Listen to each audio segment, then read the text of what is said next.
बनाने दिए थे ना कुछ लास्ट में, होमवर्क बनाए हो? अच्छा, एक सवाल भी लिखवाए थे शायद वो plus minus Schrodinger wave equation पे, कितना है आंसर?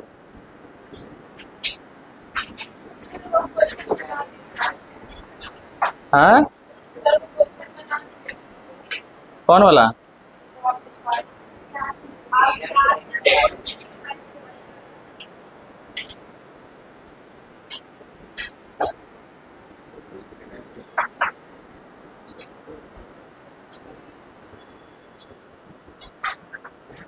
दो सवाल दो तो।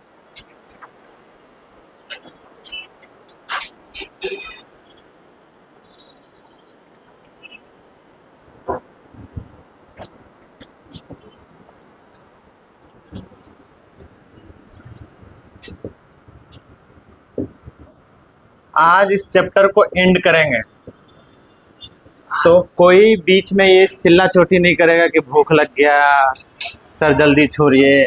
चाहे हो सकता है आधे घंटे में खत्म हो जाए चैप्टर, ये भी हो सकता है कि 1 घंटे में हो जाए।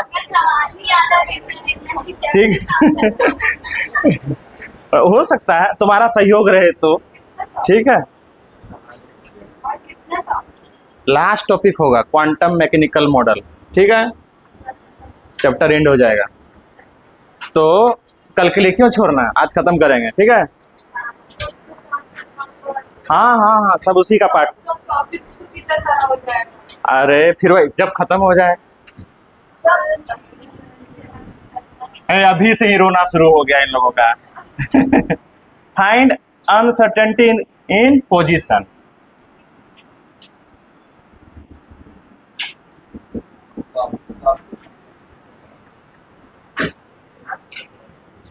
हाँ, तो दिक्कत क्या है?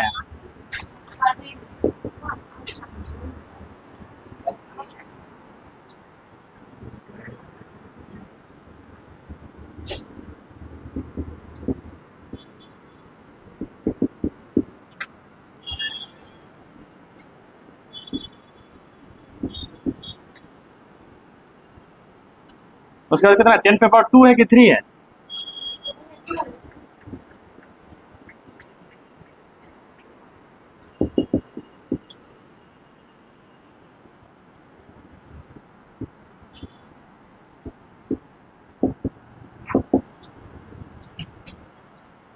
यही है ना? अरे यही सवाल है, आना तो बोल। ठीक, क्या है यहाँ पे? यहाँ पर आपको डेल्टा वी दिया हुआ है और हम क्या जानते हैं, delta V into delta X equal to कितना कर देंगे, एच अपॉन, अरे बोल तो, 4 पाई।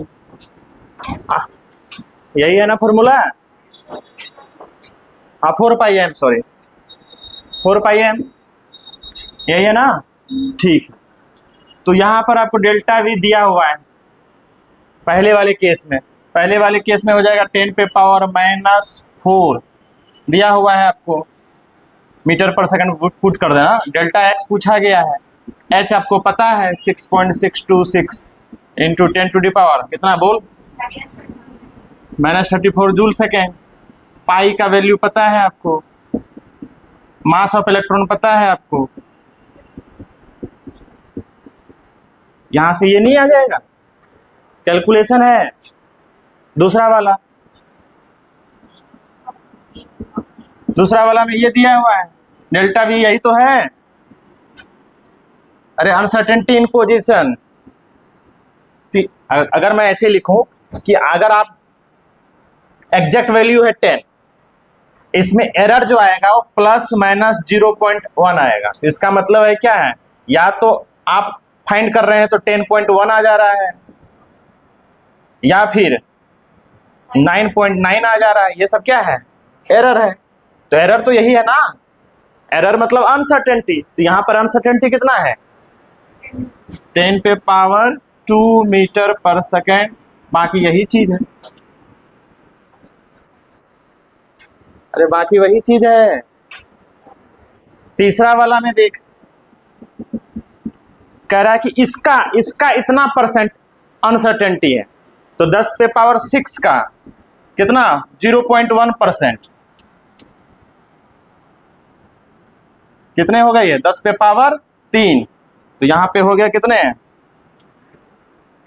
10⁻3, बाकी यही चीज है, डेल्टा एक्स फाइंड करना है। समझ में आया क्या है हुआ कि ऊपर से चला गया बाउंसर?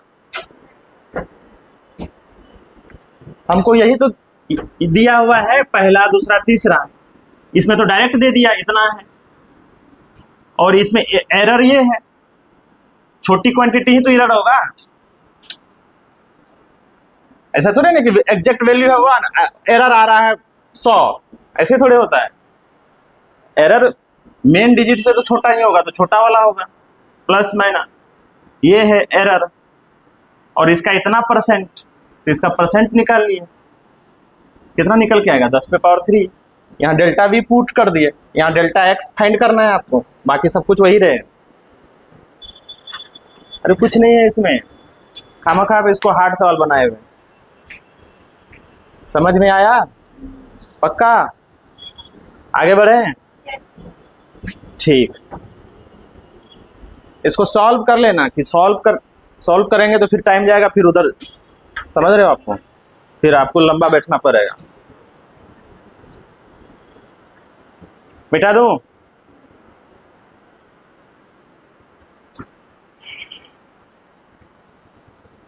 कौन कौन मॉडल ऑफ एटम पढ़ चुके हैं?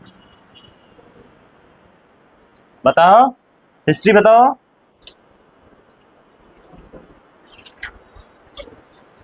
हाँ,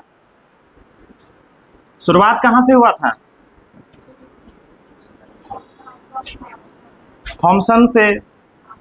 मॉडल अगर सबसे पहला बोला जाए तो वहीं से, फिर उसके बाद रदरफोर्ड, फिर बोर, बोर के बाद जो अब हम पढ़ने वाले हैं वो लास्ट है, और वही अभी चल रहा है मार्केट में, अभी वही वर्जन चल रहा है, समझ रहे हो?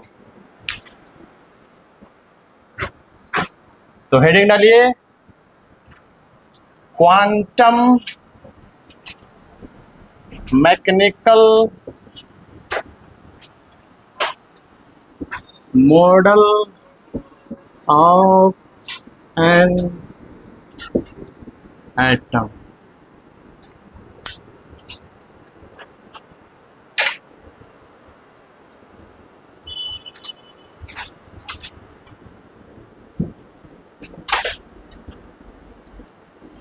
क्या हुआ उसको? कहाँ था रात भर? सर दर्द हो रहा है?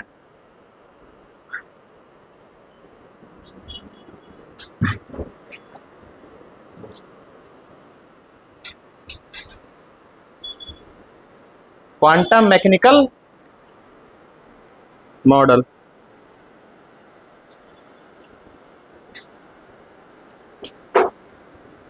ये जो आपका है सबसे एडवांस्ड मॉडल, सबसे, समझ रहे हो?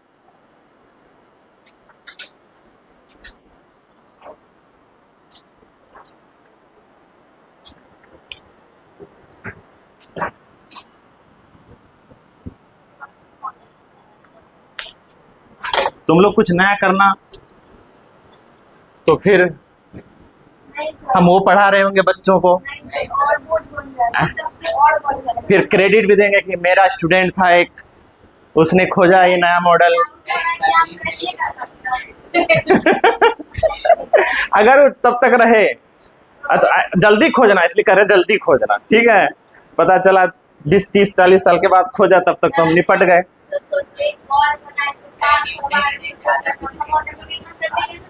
अरे तुम लोग होनहार हो, न्यू जनरेशन, जेन जी, कौन जनरेशन हो? जेन जी।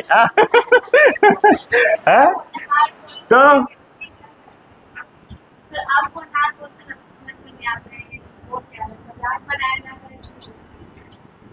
क्या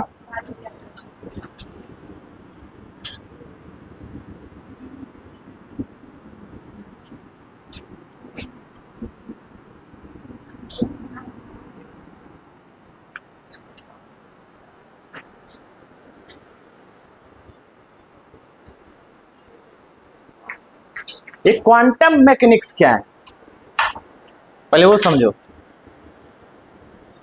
दो तरह के मैकेनिक्स, एक क्लासिकल मैकेनिक्स और एक क्वांटम मैकेनिक्स। कौन से, कितने टाइप के? दो तरह के। कौन कौन? Classical and quantum. आप जो डेली लाइफ में जो भी मोशन देख रहे हैं ऑब्जेक्ट का, वो है क्लासिकल मोशन, जहां पर आपको न्यूटन का लॉ लगेगा। फर्स्ट लॉ, सेकंड लॉ, ये सब पढ़े होगे। थर्ड लॉ, एवरी रिएक्शन है इक्वल अपोजिट रिएक्शन। कोई बॉडी अगर रेस्ट पे है तो रेस्ट पे रहना चाह रहा है, मूविंग है तो मूविंग रहना चाहता है। सब पढ़े हो ना ये सब? ये सब जितने भी न्यूटन्स के लॉ ऑफ मोशन हैं वो है क्लासिकल। क्वांटम क्या है? क्लासिकल कैसे डिसाइड किए क्लासिकल है ये क्वांटम है? तो देखो, क्वांटम एक तो वहां जहां पर न्यूटन का लॉ ऑफ मोशन नहीं लगेगा, उसको बोल देंगे क्वांटम मैकेनिक्स। क्योंकि जो न्यूटन्स का जहां पे लग रहा है सारे लॉ ऑफ मोशन, चाहे वो फर्स्ट सेकंड थर्ड जो भी है, जो आप क्लासिकल बोल रहे हैं, वहां पर आपने ऑब्जेक्ट को सिर्फ पार्टिकल माना है। समझ रहे हो? ऑब्जेक्ट को क्या है? पार्टिकल। और जहां पर object particle as well as wave की तरह बिहेव करे, उसको किस में डालेंगे? क्वांटम। जैसे कि इलेक्ट्रॉन हो गया, एटम हो गया, ये सब छोटे छोटे पार्टिकल। और जहां छोटे छोटे पार्टिकल होंगे वहां आपको वेव नेचर भी देखने को मिलेगा। और जहां वेव नेचर देखने को मिलेगा वहां डुअल बिहेवियर हो गया पार्टिकल का, तो उसको किस में डालेंगे? Quantum mechanics. समझ में आया? हम लोग क्यों नहीं, हम लोग क्लासिकल में क्यों आते हैं? क्योंकि हम लोग का साइज है बड़ा, मास बहुत न्यूटन के मतलब इलेक्ट्रॉन के कंपेयर में बहुत ज्यादा है। अभी बताए थे ना कुछ दिन पहले, वेव आपको वेवलेंथ निकालने के लिए H/, फॉर्मूला दिए थे ना, mv। तो वहां पर जब ऑब्जेक्ट अगर इलेक्ट्रॉन से बड़ा है तो वो वेवलेंथ ऑब्जर्वेबल नहीं था, याद करो। तो क्वांटम मैकेनिक्स का मतलब है कि जहां पर पार्टिकल दोनों बिहेव करता हो, पार्टिकल की भी तरह और वेव की तरह। तो हमारा इलेक्ट्रॉन क्या है? पार्टिकल भी है एज वेल एज वेव भी है। तो उसको किस में डालेंगे? Quantum mechanics. तो उसका जो मॉडल डाला गया है इसके बेस्ड किस पे है? Quantum mechanics. यहाँ आपका नॉर्मल लॉ ऑफ मोशन नहीं लगेगा, न्यूटन्स का नहीं लगेगा यहाँ पे लॉ ऑफ मोशन के। एवरी रिएक्शन है अपोजिट रिएक्शन वगैरह टाइप। समझ रहे हो बातों को? तो लिखिए इसमें, ये लिख लीजिए point, it is based on quantum mechanics.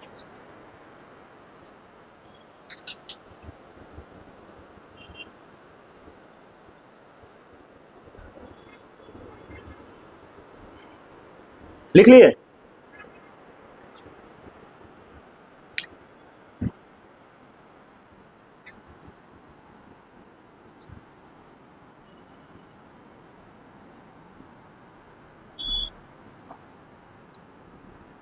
एक तो हमारा वही श्रोडिंगर जो था आपका, सॉरी हाइजेनबर्ग एंड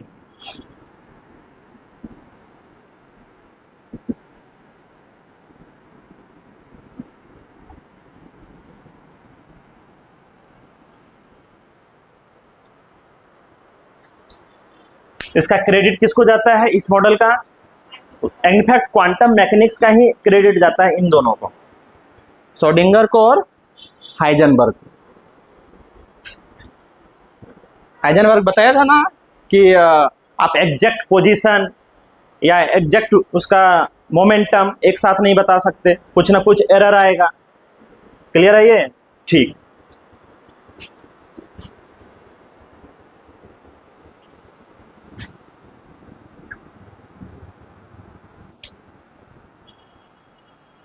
ये पूरा मॉडल ऐसा नहीं कि कोई एक्सपेरिमेंट पर बेस्ड था, ये पूरा मॉडल मैथमेटिक्स पे बेस्ड था। किस पे बेस्ड था? तो ये जो हमारे श्रोडिंगर थे, इसने एक इक्वेशन दिया जो फेमस है, श्रोडिंगर इक्वेशन। तो आप श्रोडिंगर इक्वेशन करके डाल लीजिए।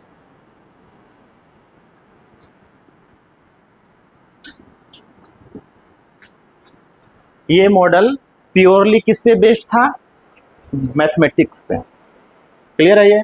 ठीक, क्या इक्वेशन दिया था?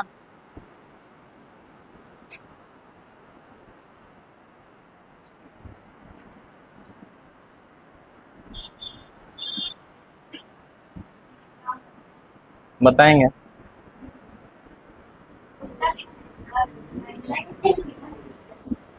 है उल्टा?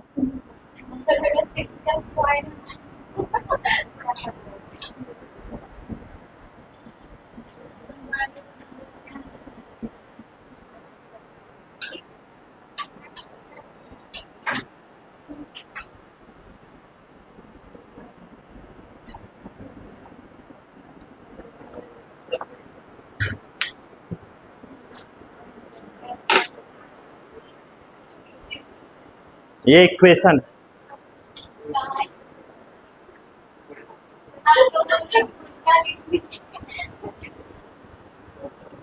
अब तुमको बता दूं ये क्या है? पूरा का पूरा इलेक्ट्रॉन है ये क्या है? पूरा का पूरा इलेक्ट्रॉन है ये। हाँ, पर्सनैलिटी कह लो। ये पूरा का पूरा क्या है? इलेक्ट्रॉन है।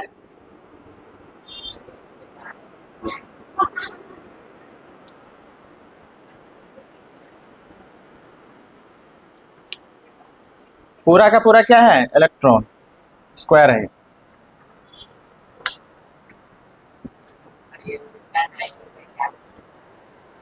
मैं बता रहा हूं, पहले ये लिख लीजिए आप, श्रोडिंगर इक्वेशन। ये है del square, del del del. अच्छा, डिफरेंशिएशन क्यों? D Y by D X. Differentiation नहीं पढ़े हो? अच्छा अच्छा, समझाओ। डिफरेंशिएशन नहीं पढ़े हो तो ठीक, कोई बात नहीं। तो वैसे आपको इसको ज़्यादा समझना भी नहीं है, ये समझने में साल लगता है। ठीक है, थोड़ा बहुत आपको आइडिया होना चाहिए बस। ठीक है, नहीं मिलेगा बुक में। बुक ये del Z square pi square M.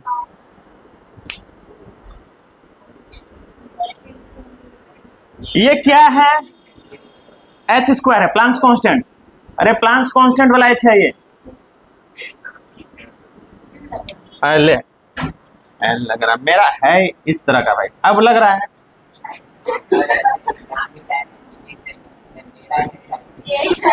अब लग रहा है। अरे अब है एच स्क्वायर है ना? ठीक, मैं क्या बोल रहा हूँ? ये पूरा का पूरा क्या है ये? अरे गधेरा, तुमको रो इसको टू और जेड में हमेशा मेरे कंफ्यूजन करता है। ये जेड है ये, जब यहाँ एक्स हो गया वाई हो गया तो जेड होगा। गधेरा, इसी के चक्कर में नया जेड इजाद किए थे मैंने, याद कर, ऐसा वाला। अब ठीक है? हाँ ठीक है। चलो देखो इधर, मैं बोल रहा हूँ कि पूरा का पूरा क्या है? ये इलेक्ट्रॉन है। क्या है ये? ये इलेक्ट्रॉन रिप्रेजेंट किया गया है। देखो ये पूरा का पूरा मॉडल बेस्ड, देखो बोर मॉडल जो बेस्ड था, बोर मॉडल इससे पहले जो पढ़े थे वो था इलेक्ट्रॉन को पार्टिकल माना था। क्या माना था? पार्टिकल, उसी पर बेस्ड था पूरा। अब तक इससे पहले जो भी था मॉडल वो क्या था? इलेक्ट्रॉन को क्या माना था? पार्टिकल। धीरे धीरे पता चला कि नहीं, डुअल बिहेवियर होता है मैटर का, पार्टिकल की भी तरह और वेव की तरह। तो ये पूरा मॉडल एक तरह से वेव पर बेस्ड है। किस पर बेस्ड है? और ये वेव का इक्वेशन है स्टैंडिंग वेव। वेव कई टाइप के होते हैं, एक उसमें से खास वेव होता है स्टैंडिंग वेव। कौन सा वेव? Standing wave. ठीक है, स्टैंडिंग वेव कौन सा होता है सर, कैसे होता है, थोड़ा फील करा दीजिए। तो देख, अगर तुम स्ट्रिंग को बांध दिए हो एक पोल से दूसरे पोल पे, ठीक है, इसको तुम थोड़ा सा क्या कर दिए, हाथों से ऐसे खींचे, खींचे स्ट्रिंग को, खींचे, अरे खींचे इसको, ठीक है, तो क्या होगा? क्या कुछ तो अगर खींच के छोड़ दोगे तो क्या तुमको कुछ ऐसा टाइप का दिखेगा? अरे दिखेगा? तो इस टाइप के वेव को बोलेंगे स्टैंडिंग वेव। यहां पर आपका एनर्जी का ट्रांसफर आगे तक नहीं जा रहा है, यहीं तक रह रहा है, तो ऐसे को क्या बोलेंगे स्टैंडिंग वेव या स्टेशनरी वेव। तो उसने इलेक्ट्रॉन को क्या माना स्टैंडिंग वेव, और स्टैंडिंग वेव का इक्वेशन कुछ इस तरह का होता है। समझ रहे हो बातों को? ठीक है, ये क्या है, ये डबल डिफरेंशिएशन है। क्या है ये? Double differentiation. जैसे अगर डिफरेंशिएशन क्या होता है वो समझा देता हूं।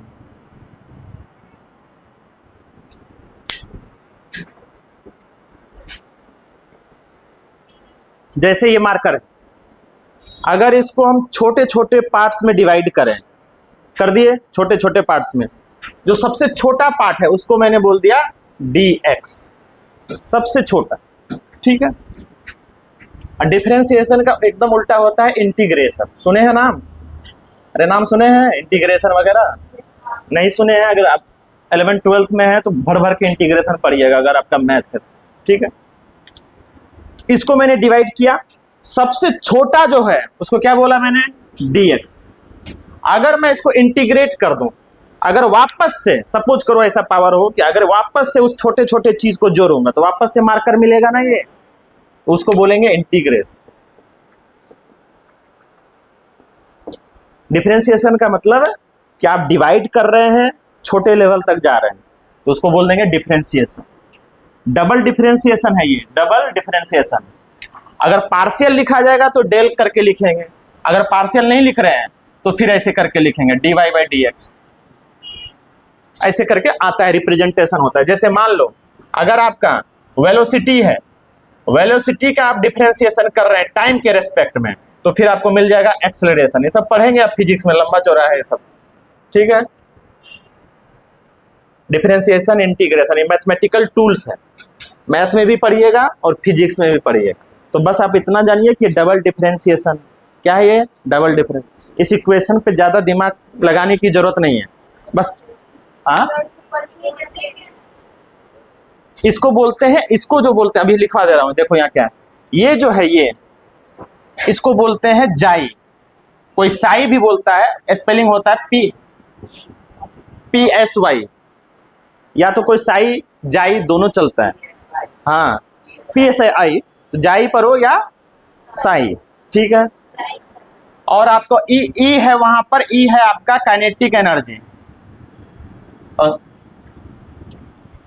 V क्या है पोटेंशियल एनर्जी, H तो आपको पता ही है प्लैंक्स कांस्टेंट है।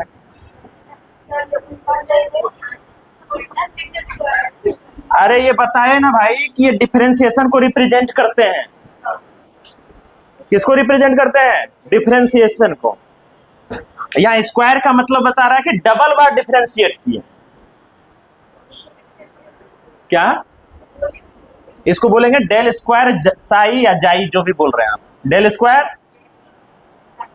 पहली बात, इस पे दिमाग खर्च नहीं करना, और एनसीईआरटी में आपके है भी नहीं, छोटा सा दे दिया है ऐसे करके, एच जाई करके, ऐसे हैमिल्टन वगैरह इक्वेशन दिया हुआ है ना, इसी का शॉर्ट फॉर्म है, यहीं से जाएगा यहां तक।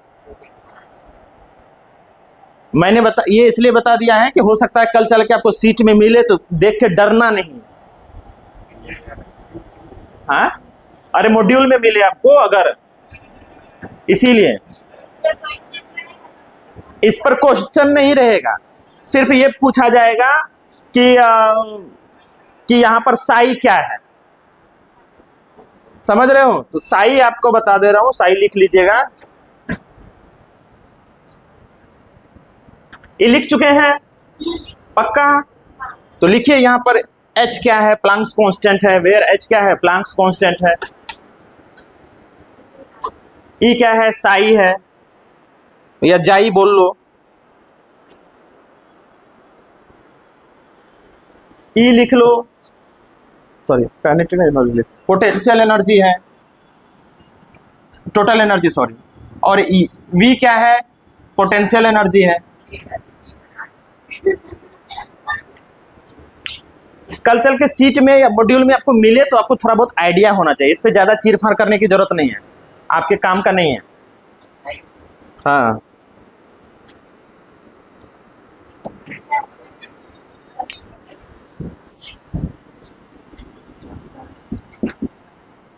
इसको वेव फंक्शन बोलते हैं या फिर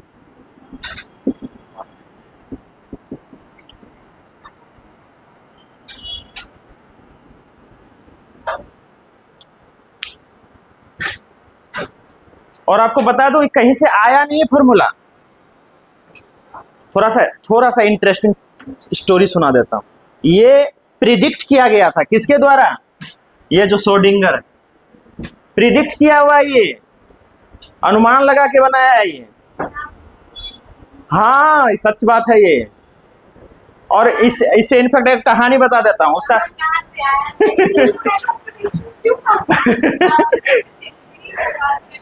और सुनो, एक कहानी सुना देता हूं इससे रिलेटेड, ठीक है। ये जो श्रोडिंगर ये इक्वेशन प्रिडिक्ट किया था ना, उसकी शादी हो चुकी थी उस टाइम तक। और सुनो तो, शादी हो चुकी थी, शादीशुदा इंसान था, पर बीवी के साथ नहीं रह रहा था। जब ये प्रिडिक्ट किया था अपनी गर्लफ्रेंड के साथ रह रहा। कहानी खत्म। सही। और ये प्रिडिक्ट किया था वो। और ये जनरेशन बदनाम है पहले से। अब इसको तुम बदनामी के तौर पे ले रहे हो तो अलग बात है। और इसके लिए उसको नोबेल प्राइज मिला है, श्रोडिंगर को, इस इक्वेशन के लिए।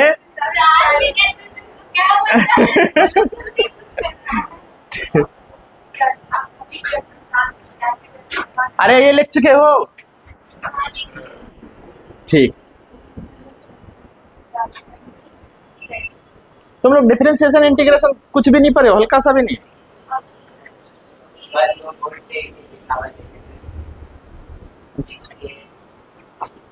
तो उसमें टाइम लगेगा, उसमें आ जाएगा, कोई बड़ी चीज नहीं है, 11th में ही सब कुछ आ जाएगा।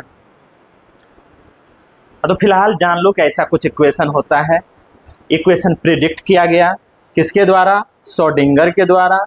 ये इक्वेशन किसका है? स्टैंडिंग वेव का है। स्टैंडिंग वेव का भी थोड़ा सा मैंने कुछ फील करवाया था। स्ट्रिंग है, दोनों एंड से बंधा हुआ है, उसको अगर आप खींच के छोड़ेंगे तो ऐसा ऐसा करता हुआ दिखेगा, उसको क्या बोलेंगे? Standing wave. स्टैंडिंग वेव का कुछ इस तरह का इक्वेशन है। ये इलेक्ट्रॉन का इक्वेशन है, इनफैक्ट यही इलेक्ट्रॉन है, ठीक है, क्योंकि इलेक्ट्रॉन को अब जो इस मॉडल में है पार्टिकल की तरह नहीं, किसकी तरह? वेव की तरह। किसकी तरह? वेव की तरह। तो वेव है तो वेव का इक्वेशन होगा, वो इक्वेशन ये है। ये इक्वेशन किसके द्वारा दिया गया? श्रोडिंगर के द्वारा, इसलिए इसका नाम श्रोडिंगर इक्वेशन है। आपको जाना है कि इसमें सिर्फ डबल डिफरेंशिएशन हुआ है। और यहाँ पर ये क्या है? जाई या साई जो बोलो आप, आपको जो सूट करे, वेव फंक्शन बोलेंगे, बस इतना काम का जानना है, ठीक है। ये पूरा का पूरा आपको एक ब्रांच है ये सब्जेक्ट का, क्वांटम मैकेनिक्स पूरा। तो आप इसको चाहेंगे कि हम आधे घंटे में समझ जाए तो नहीं होगा, एक दिन में समझ जाए नहीं होगा, 4 महीने में समझ जाए नहीं होगा, साल लगते हैं। हाँ, अब तुम बोलोगे कैसे प्रिडिक्ट कर लिया सर, ये इतना भारी भरकम प्रिडिक्ट हमें हार्ड लग रहा है, लेकिन जो इस फील्ड में है, जो इससे रिलेटेड डेवलपमेंट किया है, उसके लिए कोई बड़ी चीज नहीं। समझ रहे हो? हमें टफ लग रहा है क्योंकि हम नहीं जान रहे बहुत चीजों के बारे में। अरे समझ रहे हो? और जिनको आता है, इस फील्ड से रिलेटेड इंसान है, उनके लिए ये प्रिडिक्शन करना कोई बड़ी बात नहीं है। तुम जिस फील्ड के हो, जिसमें तुमको महारत हासिल है, उसमें तुम छोटी मोटी चीजें प्रिडिक्ट नहीं कर सकते हो क्या? कर सकते हो। तो इसके लिए कोई बड़ी बात नहीं। क्वांटम मैकेनिक्स का क्रेडिट ही इन दोनों को जा रहा है। यही दोनों शुरू किया था लगभग 1926 के आसपास या 24 के आसपास, ठीक है। हाइजेनबर्ग ने क्या बता दिया था कि आप पोजीशन वगैरह एग्जैक्ट नहीं बता सकते। क्लियर है? ये इतना काम का है। और यहीं से निकल के आया, यहीं से सॉल्व करने पर आप जब भी इंटीग्रेशन को सॉल्व करिएगा आगे चल के, अभी भले आपको समझ में नहीं आएगा, आगे चल के जब इक्वेशन सॉल्व करिएगा इंटीग्रेशन वगैरह का, तो कुछ ऐसा करके सी लिखिएगा, कांस्टेंट। इंटीग्रेशन को सॉल्व करने ऐसा कुछ आएगा, आगे चल के आप करिएगा तो यहां पर देखिएगा, ये लिखना पड़ेगा आपको कांस्टेंट, ठीक है। तो यहां पर जो इस इक्वेशन को सॉल्व किया गया, अलग अलग पॉइंट पे सॉल्व किया गया, तो अलग अलग पॉइंट पर अलग अलग वैल्यू आया। उन्हीं वैल्यू को देखा गया, रिलेशन एस्टेब्लिश किया गया, वहीं से निकल के आया क्वांटम नंबर्स, जो आप आगे वाला टॉपिक में है कि principal quantum number, azimuthal quantum number. इस इक्वेशन को सॉल्व करने पर जो कांस्टेंट आया था वो कई तरह के वैल्यू थे, आपस में रिलेटेड थे, उसी को बोला गया क्वांटम नंबर्स।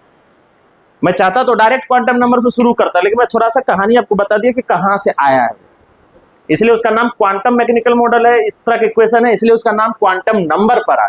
उस इक्वेशन को सॉल्व करने पर कुछ कांस्टेंट है, उसके अलग अलग पॉइंट पर अलग अलग वैल्यू आया, जिसको नाम दिया गया, जहां से निकल के आया एन, एल, एम, ये सब है ना क्वांटम नंबर्स। आप पढ़े भी होंगे थोड़ा बहुत, अगर 9th 10th में, शायद नहीं पढ़े हैं तो कोई बात नहीं, अभी पढ़ेंगे डिटेल में। क्लियर है ये? समझ में आया? ठीक, तो हेडिंग डाल लीजिए क्वांटम नंबर्स।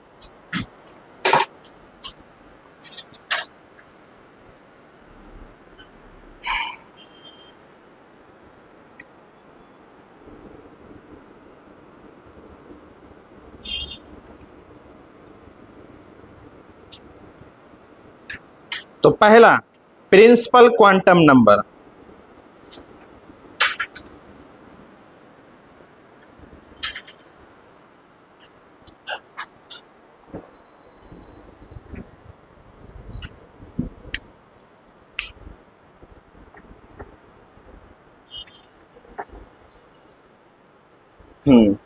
अच्छा, उससे पहले मैं एक चीज बता दे रहा हूं, यहां से जैसे हमारा क्वांटम नंबर्स आया ना, आया कहां से? जब इसको सॉल्व किया गया, इंटीग्रेट किया गया, तो कांस्टेंट आया, अलग अलग वैल्यू आया, उसके बेसिस पर क्वांटम नंबर डिसाइड होगा।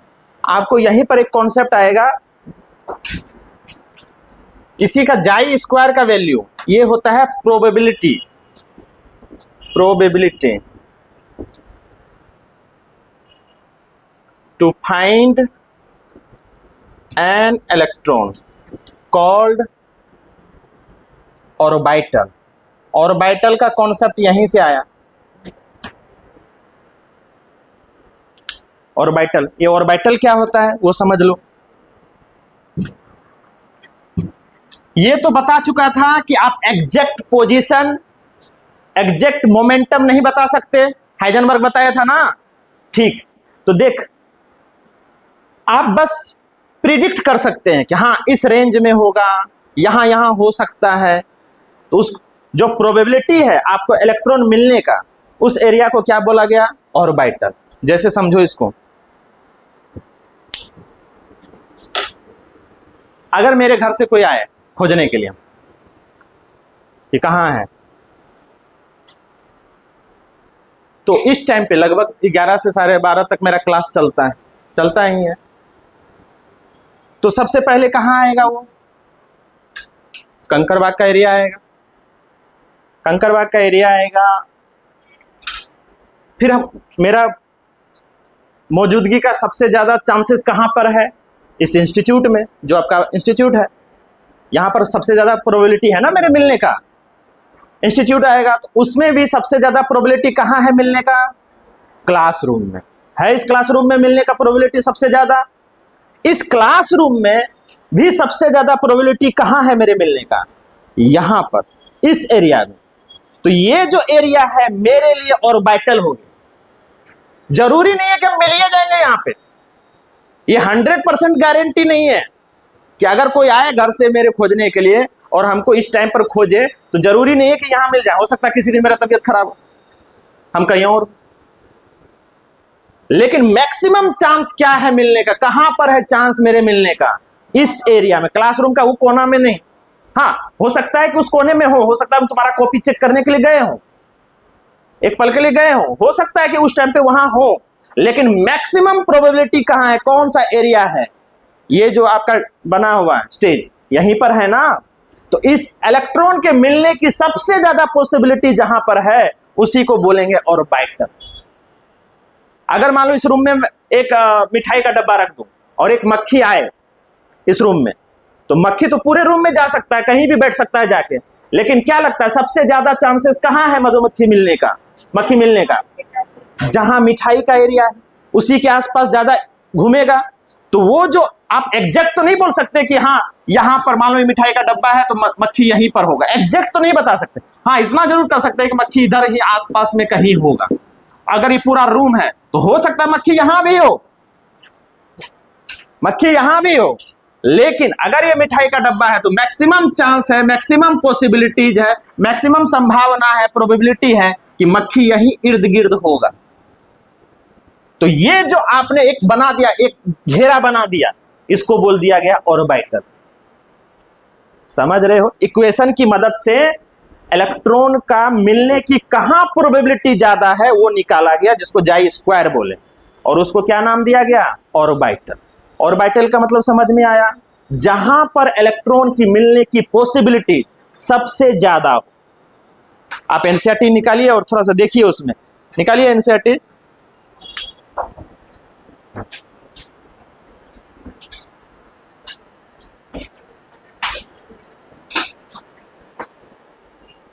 लाओ इधर दिखाता हूं। सबके पास नए वाले हैं तो पेज नंबर 58, कौन सा नंबर निकालो? 58।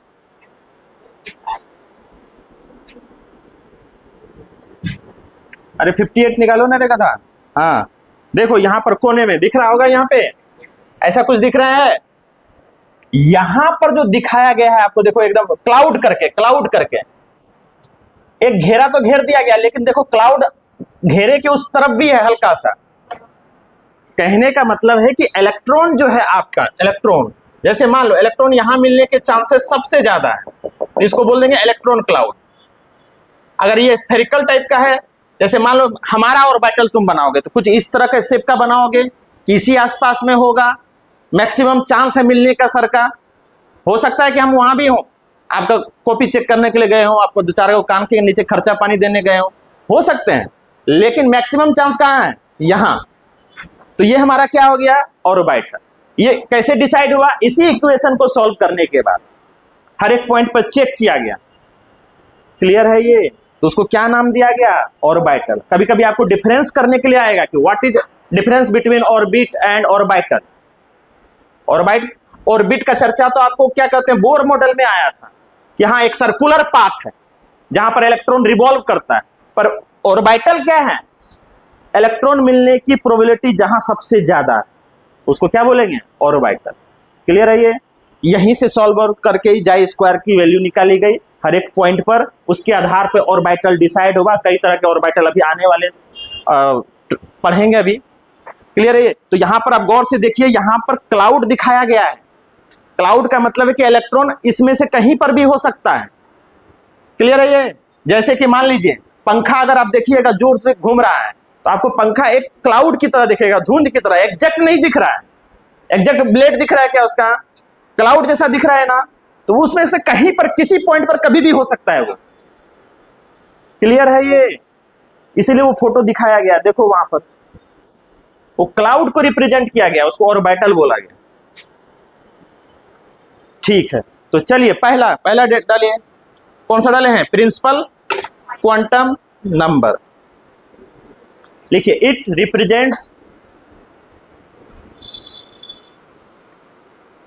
Represents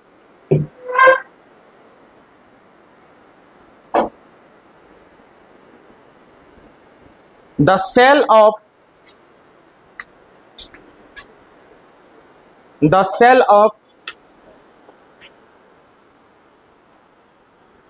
electron।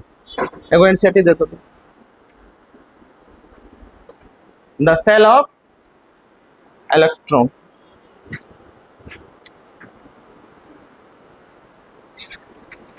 ऑर्बिटल समझ में आया? ऑर्बिटल क्या है? ऑर्बिटल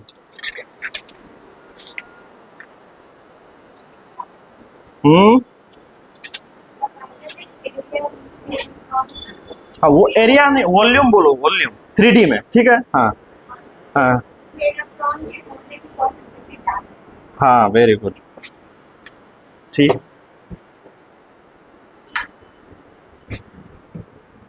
मेरे लिए ऑर्बिटल कौन सा एरिया हो गया, या किस वॉल्यूम में हम ज्यादा मिलने की पॉसिबिलिटीज है? समझ रहे हो यहाँ पे क्लासरूम के? तो ये क्या हो गया, मेरा ऑर्बिटल हो गया, तुम्हारा ऑर्बिटल मैक्सिमम चांस है कि वहां मिलते हो, लड़की गर्ल सेक्शन इस साइड में मिलता है, तो ये तुम्हारा ऑर्बिटल हो गया। यहाँ मिलने की पॉसिबिलिटी ज्यादा, कभी कभी तुम लोग उधर बैठ जाते हो, बैठने के लिए तो उधर भी बैठ जाते हो, लेकिन मैक्सिमम टाइम क्या लगता है, किधर रहते हो, इधर। तो ये तुम्हारा क्या हो गया, ऑर्बिटल। तो इलेक्ट्रॉन के मिलने की पॉसिबिलिटी आप एग्जैक्ट तो नहीं बता सकते, क्योंकि एग्जैक्ट आप छोटे पार्टिकल में उसका पोजीशन और वेलोसिटी तो बता नहीं सकते, तो आप एक प्रिडिक्ट कर सकते हैं कि हाँ इस एरिया में होगा, एग्जैक्ट तो बता नहीं सकते। हाइजेनबर्ग बताया कि नहीं, आप एग्जैक्ट तो बता नहीं सकते, जो भी छोटे पार्टिकल है उसका आप पोजीशन वेलोसिटी एग्जैक्ट बता नहीं सकते। तो एग्जैक्ट नहीं बता सकते तो आप एक एरिया ही तो डिसाइड कर सकते हो कि यहां पर मिलेगा, ठीक।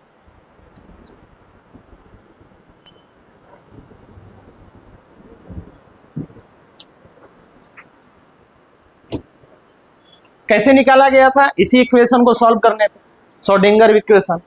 तो थोड़ा बहुत इसको ध्यान में रखना है।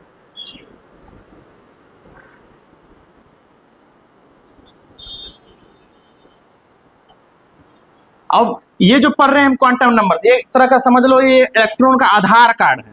क्या है ये, आधार कार्ड। हाँ, आधार कार्ड में क्या रहता है, हाँ, राशन कार्ड, वो भी बनाया जाएगा। अरे आधार कार्ड में क्या रहता है, आधार कार्ड में आपका रहता है ना एड्रेस। अगर आपके घर तक पहुंचना है तो सबसे पहले क्या देखना होगा, कौन से कंट्री का है, इंडिया का है। आधार कार्ड वैसे तो इंडिया में बनता है जनरली आधार कार्ड के नाम से। फिर आपका क्या देखा जाएगा, स्टेट देखा जाएगा। होता है, आधार के नाम से नहीं जाना जाता है, कुछ और आइडेंटिटी कार्ड होगा। स्टेट क्या होगा, स्टेट डिसाइड होगा। फिर क्या होगा, डिस्ट्रिक्ट, फिर आपका विलेज वगैरह जो भी है। तो क्या आप तक पहुंचा जा सकता है ना, ठीक। उसी तरह से हमको इलेक्ट्रॉन का फाइंड करना है कि एग्जैक्ट तो आप नहीं बता सकते, लेकिन हम चाह रहे हैं कि इलेक्ट्रॉन के करीब तक पहुंचा जाए, उसके लोकेशन को लोकेट किया जाए। तो हमको कई चीज़ों की जरूरत पड़ेगी, तो वो आपका क्वांटम नंबर्स बताएगा। क्या बताएगा, क्वांटम नंबर। उसमें से पहला जो आपका है principal quantum number, it is represented by, लिख लो स्मॉल एन, ये एन है, एच नहीं है, ठीक है। ये लिख लो रिप्रेजेंटेड बाय किससे, स्मॉल एन से। और ये आपको साइज भी बताएगा। क्या बताएगा, लिखो, इट ऑल्सो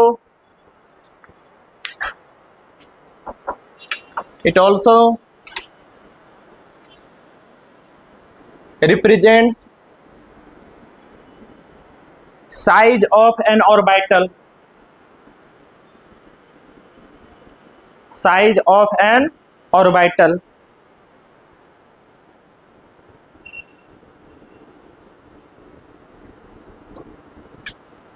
तो n की वैल्यू क्या क्या हो सकती है, n की वैल्यू हो जाएगी 1 2 3 सोन। अगर n बराबर 1 है, मान लो n बराबर क्या है 1, तो उसका साइज होगा छोटा। अगर n बराबर 2 है, जैसे हमारा मान लो ऑर्बिट की तरह, ऑर्बिट से हम समझाते हैं, जैसे ये पहला सेल था k सेल l सेल, तो इसका साइज छोटा था ना, साइज बता रहा था ना हमारा, तो इस सेल को बता रहा है, साइज को बता रहा है प्रिंसिपल क्वांटम नंबर। तो n की वैल्यू क्या क्या हो सकती है, 1 2 3, ठीक है, ऐसे करके। ये क्या बता रहा है, साइज ऑफ ऑर्बिटल।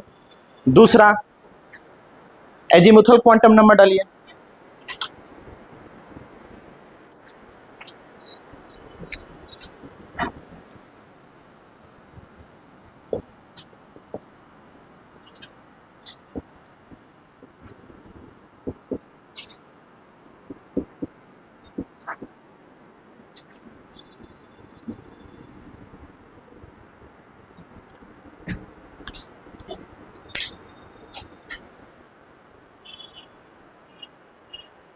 इसमें लिखो, एक दो पॉइंट लिख लो। इट डिफाइंस, हाँ एल से, स्मॉल एल से, it defines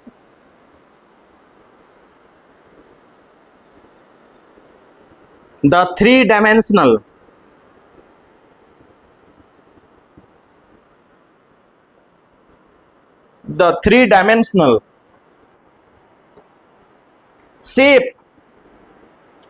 shape of an orbital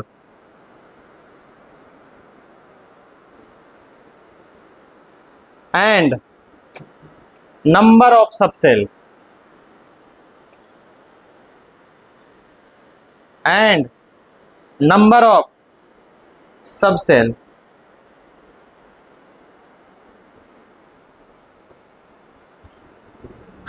L की वैल्यू क्या होगी?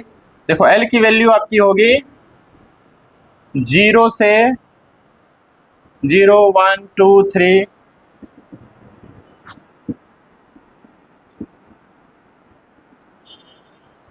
ये लिख लो।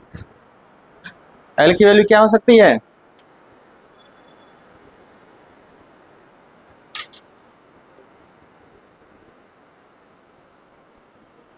ठीक है, तो देखो एक टेबल बनाना है एन और एल। अगर एन की वैल्यू 1 है, क्या है 1, तो पुट करो। अगर एन 1 है तो यहां से कहां तक जाएगा? देख 0 कहां तक जाता है, ये इधर ध्यान से देख, इस पे सवाल रहेगा। अगर एन बराबर 1 पुट किए पहला सेल, पहला, तो यहां 0 1 में से 1 गया 0, तो इसमें नंबर ऑफ सब सेल कितने होंगे? क्लियर है ये? मतलब एक हुए, उसको हम 0 से रिप्रेजेंट किए। किससे रिप्रेजेंट किए? 0 से। इसका शेप भी लिख लो, तो शेप ये होगा स्फेरिकल शेप। कौन सा शेप? स्फेरिकल। और अगर n बराबर 2 है, क्या है n बराबर 2, तो देख अगर n बराबर 2 किया तो 2 में से 1 गया 1, तो ये कहां तक जाएगा? 0 और 1। क्लियर है ये? तो इसमें 0 के लिए स्फेरिकल तो होगा ही। 0 किसको रिप्रेजेंट करेगा शेप में? स्फेरिकल। 1 के लिए हम करेंगे डंबल शेप, कुछ इस तरह का शेप होगा, डंबल वाला। 1 वाले में डंबल शेप होगा। अगर L बराबर 1 है, अगर L बराबर क्या है 1, तो किस तरह का शेप रिप्रेजेंट करेगा? डंबल वाला, इस तरह का डंबल। अरे डंबल देखे हो ना जिम में ऐसे उठाने वाला, तो वो डंबल शेप। चाहे तो ऐसे लिटा के लिखिए, ऐसे खड़ा करके करिए, कोई दिक्कत नहीं है। अरे उस तरह का दिखता है ना, आप एग्जैक्ट खोजोगे तो कहां से कि नहीं सर ये हमारे जिम में तो अलग जैसा है। अरे कुछ इस तरह का दिखता है ना, पर ऐसे ही दिखाना, ठीक है।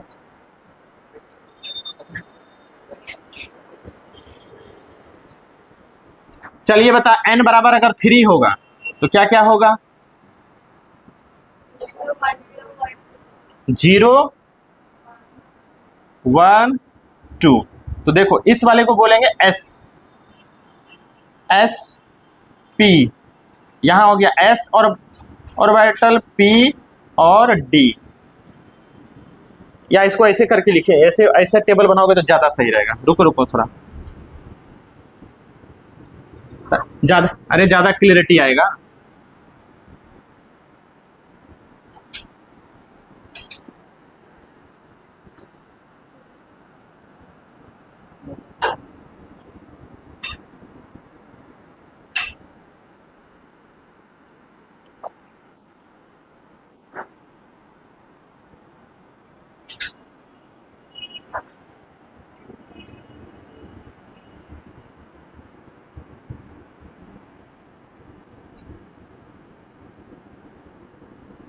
इधर ऊपर बना दो।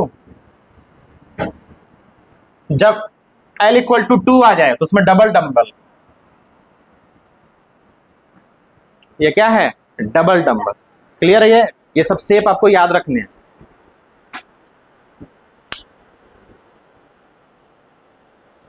चार तक जाओ।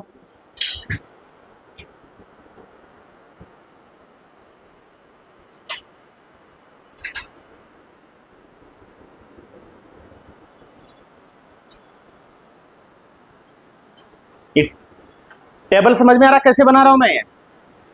अगर n बराबर 1 है तो इसकी वैल्यू कौन सी आएगी? सिर्फ 0। इसको बोलेंगे s सबसेल। कौन सा सबसेल? एस। अगर n बराबर 2 है तो 2 में से 1 गया 1, तो ये रेंज कहां तक जाएगा 0 से 1। तो 0 को तो s बोले ही थे, जो 1 है उसको क्या बोलेंगे p सबसेल। जब n बराबर 3 रखेंगे तो कहां तक जाएगा 0 1 2, s है p है d है। s किस शेप का होगा स्फेरिकल, p किस शेप का होगा डम्बल। क्लियर है ये। d कौन से शेप का होगा डबल डम्बल। तो ये बना लीजिएगा। चौथा करो, चौथा में बनाओ ये लिस्ट। चौथा में क्या क्या होगा,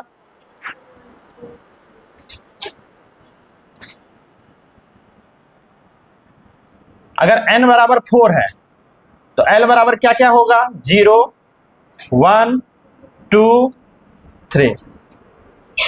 अरे होगा ना l की वैल्यू। अगर यहां n बराबर 4 पुट किए, 4 में से 1 गया 3, तो 0 1 2 3। इसको तो s सबसेल बोले ही थे, इसको क्या बोलेंगे p, इसको d और इसको f। ये स्फेरिकल, ये डंबल, ये डबल डंबल। इसमें भी डबल डंबल का ही होता है लेकिन थोड़ा और कॉम्प्लिकेटेड हो जाता है। f का आपको याद रखने की जरूरत नहीं है, d तक याद रखिएगा शेप उसका। ठीक है, ये समझ में आ गया l की वैल्यू कैसे कैसे निकालते हैं। n बराबर 4 है तो इसमें कौन कौन होंगे सबसेल, s भी होगा, p भी होगा, d भी होगा, f भी होगा।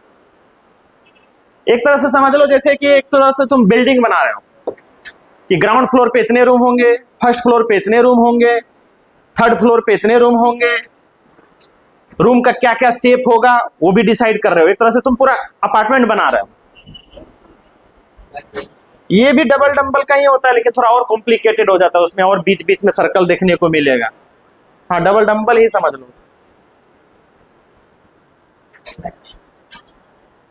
ना, उसका उतना जरूरी नहीं है। आपका अभी पता चल जाएगा, यहीं तक जाते जाते भर जाएगा आपका। ठीक है, अरे एक तरह से आप बना रहे हो इलेक्ट्रॉन।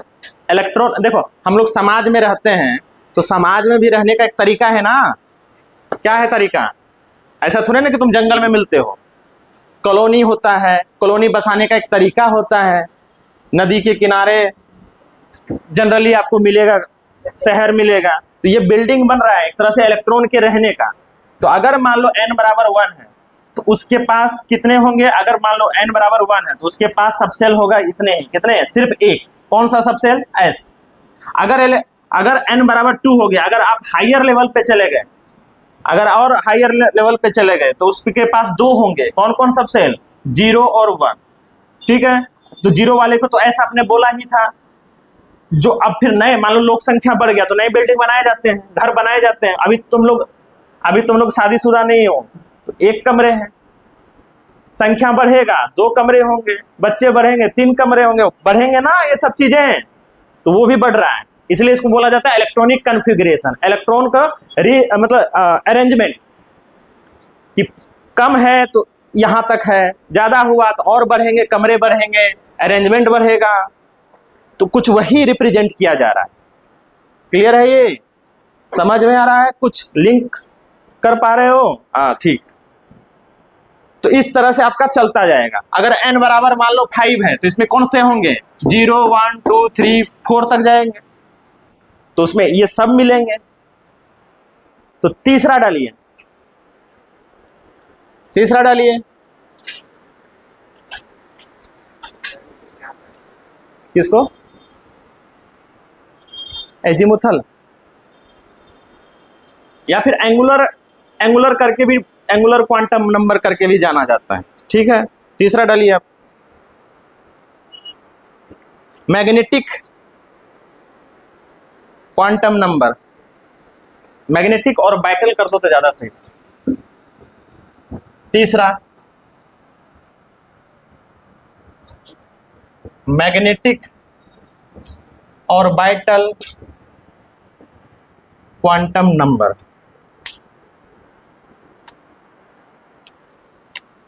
इसको रिप्रेजेंट किया जाएगा m से।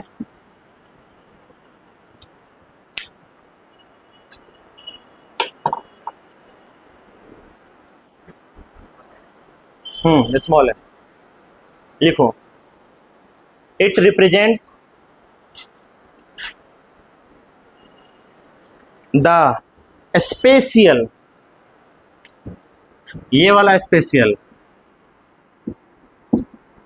स्पेशियल मतलब 3D, 3D स्पेस बोलते हैं ना जगह, spatial rearrangement, orientation, spatial orientation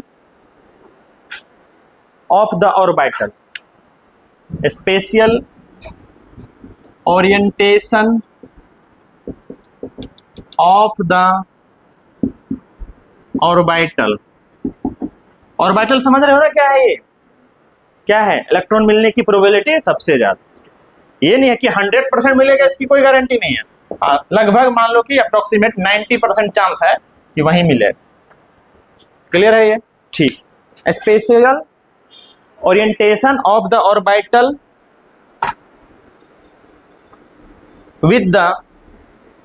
with respect to a standard set of coordinate axes,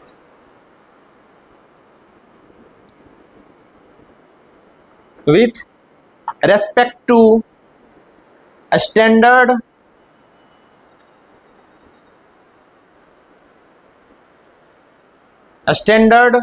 set of coordinate axes,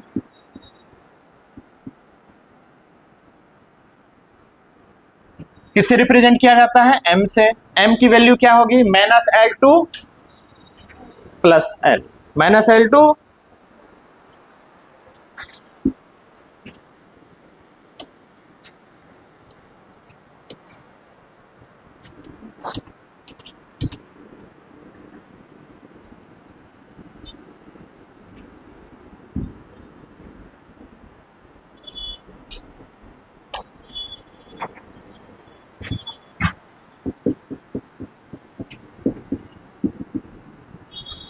देख, अगर मान लो, एक फिर से हम टेबल बना रहे हैं,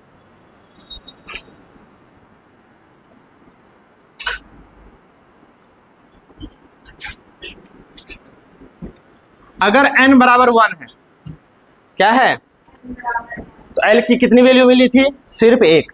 कौन सा? 0, जिसको हमने क्या बोला था? कौन सा सबसेल? S बोला था। ठीक, तो यहां देख m की वैल्यू क्या होगी? m की वैल्यू क्या होगी? m होगा -L2 प्लस L, तो -0 से +0 यही होगा ना, मतलब 0 ही होगा। मतलब कितने होंगे? 0 ही होंगे, मतलब एक ही होंगे। ठीक, इसमें देख, अगर n बराबर 2 था तो हमको L क्या मिला था? एक तो 0 और एक 1 मिला था। अरे मिला था ना ये? ठीक, तो देख इसके लिए तो 0 ही रहा, एक ही रहा। इसमें क्या होगा? -1 0 +1, यही तो होगा, क्योंकि m क्या है? -L2 plus 1, -L2 plus L। तो अगर यहां तो -1 डाले, m की वैल्यू -1, L इक्वल टू -1, तो -1 से क्या बीच में कौन कौन वैल्यू आएगी? यही तो आएगी। अरे यही आएगी ना। क्लियर है ये? ठीक है, तो इसमें कौन कौन वैल्यू होगा? इसको क्या बोला था मैंने? P, इसको क्या बोला था? S। तो यहां देख, इसको बोलेंगे px वाला ऑर्बिटल है ये py वाला है, और ये वाला +1 जो है ये pz वाला है।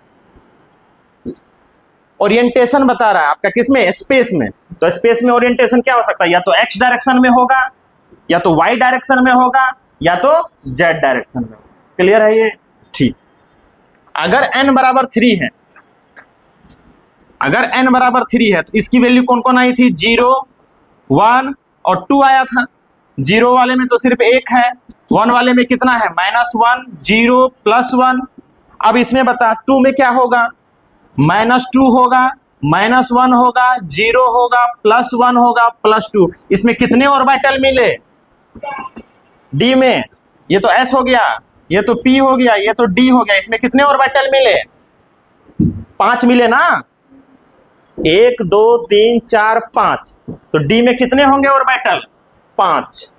P में देख, P वाला हम बना भी दे रहे हैं।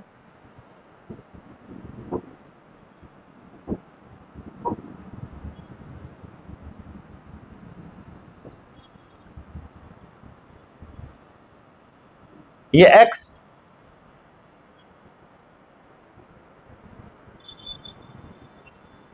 मान लो ये एक्स वाई जेड है, 3 एक्सिस है, ठीक है।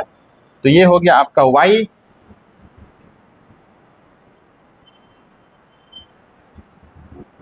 और ये क्या हो गया, एक जेड एक्सिस में कर दो।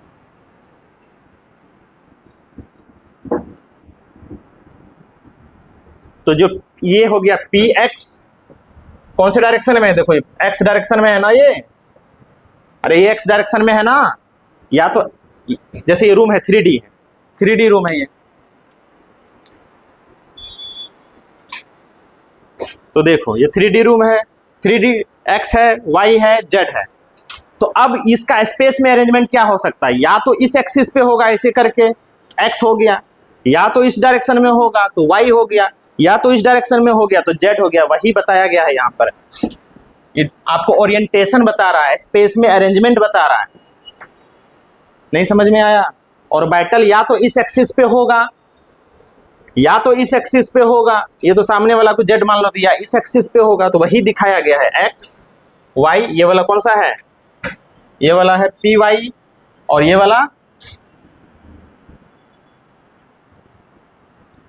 वाला कौन सा है, जेड वाला।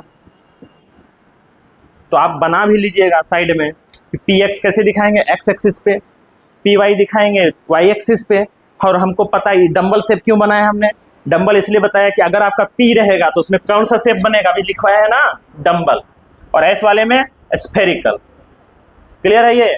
ठीक है। अब ये डी वाला भी देख लो, पहले बनाओ, पी वाला बनाओ, लिस्ट एक तरफ बनाते जाओ।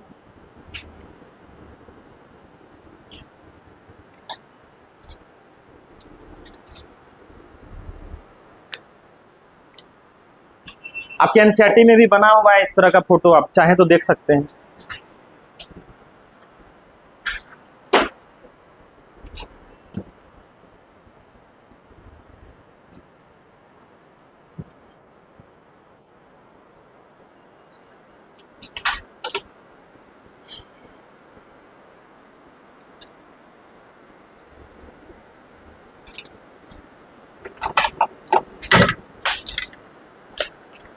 यहां पर फोटो बना हुआ होगा, देखो यहां पे ये दिखाया गया है पी वाले, P X P Y P Z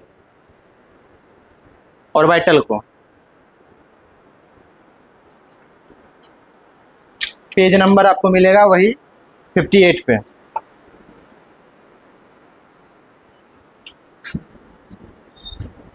फिर से सुन, ये वाला आपको सेल बता रहा है, ये वाला सब सेल, और ये वाला फाइनली आपका ऑर्बिटल। क्लियर है? ये एक तरह का आपका बताएगा साइज, ये शेप, और ये ओरिएंटेशन। आपको ये वाला क्या बता रहा है, ओरिएंटेशन। ओरिएंटेशन का मतलब कि स्पेस में किस तरह से ये अरेंज है। क्लियर है? ये आपको क्या बता रहा है, शेप, कि वो गोला वाला है कि डंबल शेप का है कि डबल डंबल वाला है। और ये क्या बता रहा है, साइज।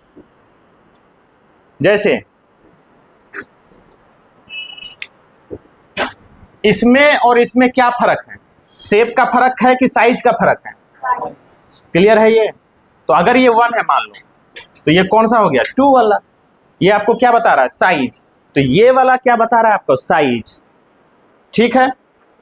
और ये बता, इसमें और इसमें क्या अंतर है, शेप का या साइज का, शेप का। क्लियर है? ये तो ये वाला आपको किसका आइडिया देता है, शेप का। अब ये शेप जो है अगर इस डायरेक्शन में है तो पी एक्स बोल दिए, मान लो ये एक्स है, अगर इसी को ऐसे कर दिए तो पी वाई हो गया, अगर जेड में कर दिए इस तरह से तो पी जेड हो गया। तो ये आपको क्या बता रहा है, स्पेस में ओरिएंटेशन। वो क्या दे रहा है, ये वाला मैग्नेटिक क्वांटम नंबर। क्लियर है? ये सब किसको किसको रिप्रेजेंट कर रहा है, ये एक तरह से आपको साइज का देगा आइडिया, ये शेप का देगा, और ये ओरिएंटेशन का देगा। तो ध्यान रखना है इन चीजों को। डी का बना लो, डी का भी याद रखना है आपको।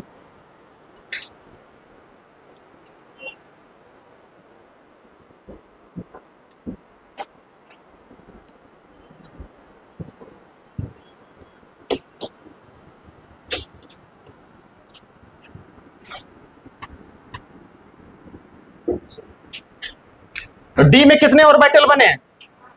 अरे डी में कितने बने? तो डी में देखो 5 ऑर्बिटल का नाम लिख लो, जैसे वहां पर पी में लिखे थे ना। डी में कितने ऑर्बिटल बने हमारे? एक तो -2, -1, 0, +1 और +2, यही था। एक का नाम रख दिया dxy, dyz, dzx, dx² y² और dz²। ये नाम भी याद रखिएगा, तो आप यहां पे लिख लीजिए। क्लियर है? ये कितने ऑर्बिटल होते हैं, कौन कौन नाम होते हैं, कौन कौन है यहाँ। चलो अब इसको बनाते हैं, थोड़ा इसका फोटो भी बना हुआ होना चाहिए। मान लो ये x है और ये y है।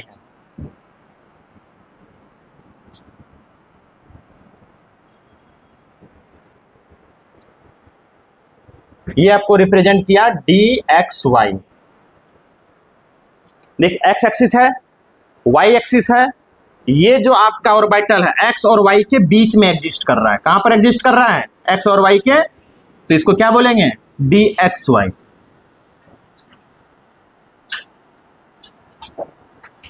अब मान लो ये x है, सॉरी y है और ये z है, फिर उसी तरह से कि सर आप तो वही बना दिया। अरे डायरेक्शन चेंज है, यहाँ पहले x और y के बीच में था, अब यहाँ किसके बीच में है? तो ये dyz हो गया। चलो बनाओ उसी तरह से dzx का। भूख लग गया? हाँ तो कोई बात नहीं, आज खत्म करेंगे। जाओ मुंह धो के जाओ। हाँ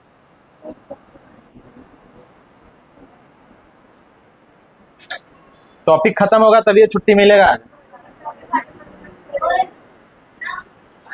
और 10-15 मिनट। हाँ चल। हाँ 4th और इलेक्ट्रॉनिक कॉन्फ़िगरेशन। तो वो हम लोग पढ़े थे। कोई बात नहीं, थोड़ा सा पढ़ेंगे, बाकी होमवर्क दे देंगे, ठीक है? करके लाना। अरे बनाओ जल्दी से। अरे कुछ नहीं है रे, ये तो फूल पत्ती बनाने में तुम लोग एक्सपर्ट ही हो। अरे तो रंगोली तो बनाते रहते दिवाली सब में। कुछ नहीं है, देख यहाँ dxy है ना, x बना देना, एक्सिस खींचना x और y, और अगर x y है तो x और y के बीच में बनाना है डबल डंबल, ठीक है? yz है तो किसके बीच में होगा? y और z के बीच में। zx है तो किसके बीच में होगा? x और z के बीच में।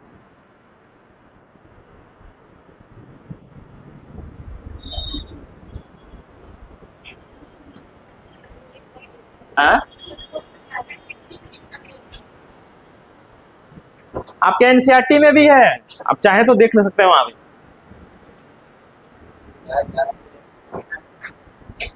कोई अभी चिल्ला चोटी किया तो अभी खड़ा कर देंगे पूरा क्लास 1 घंटा तक, और तुम लोग और चिल्लाओगे तो 2 घंटा कर देंगे।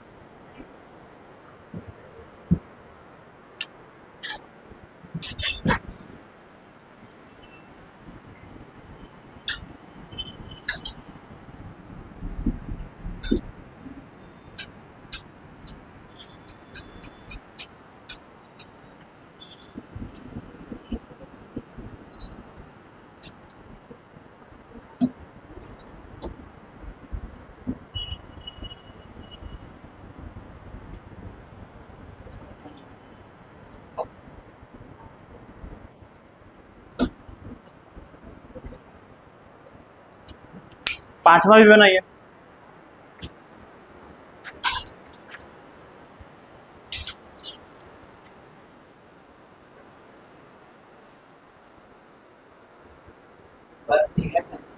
हाँ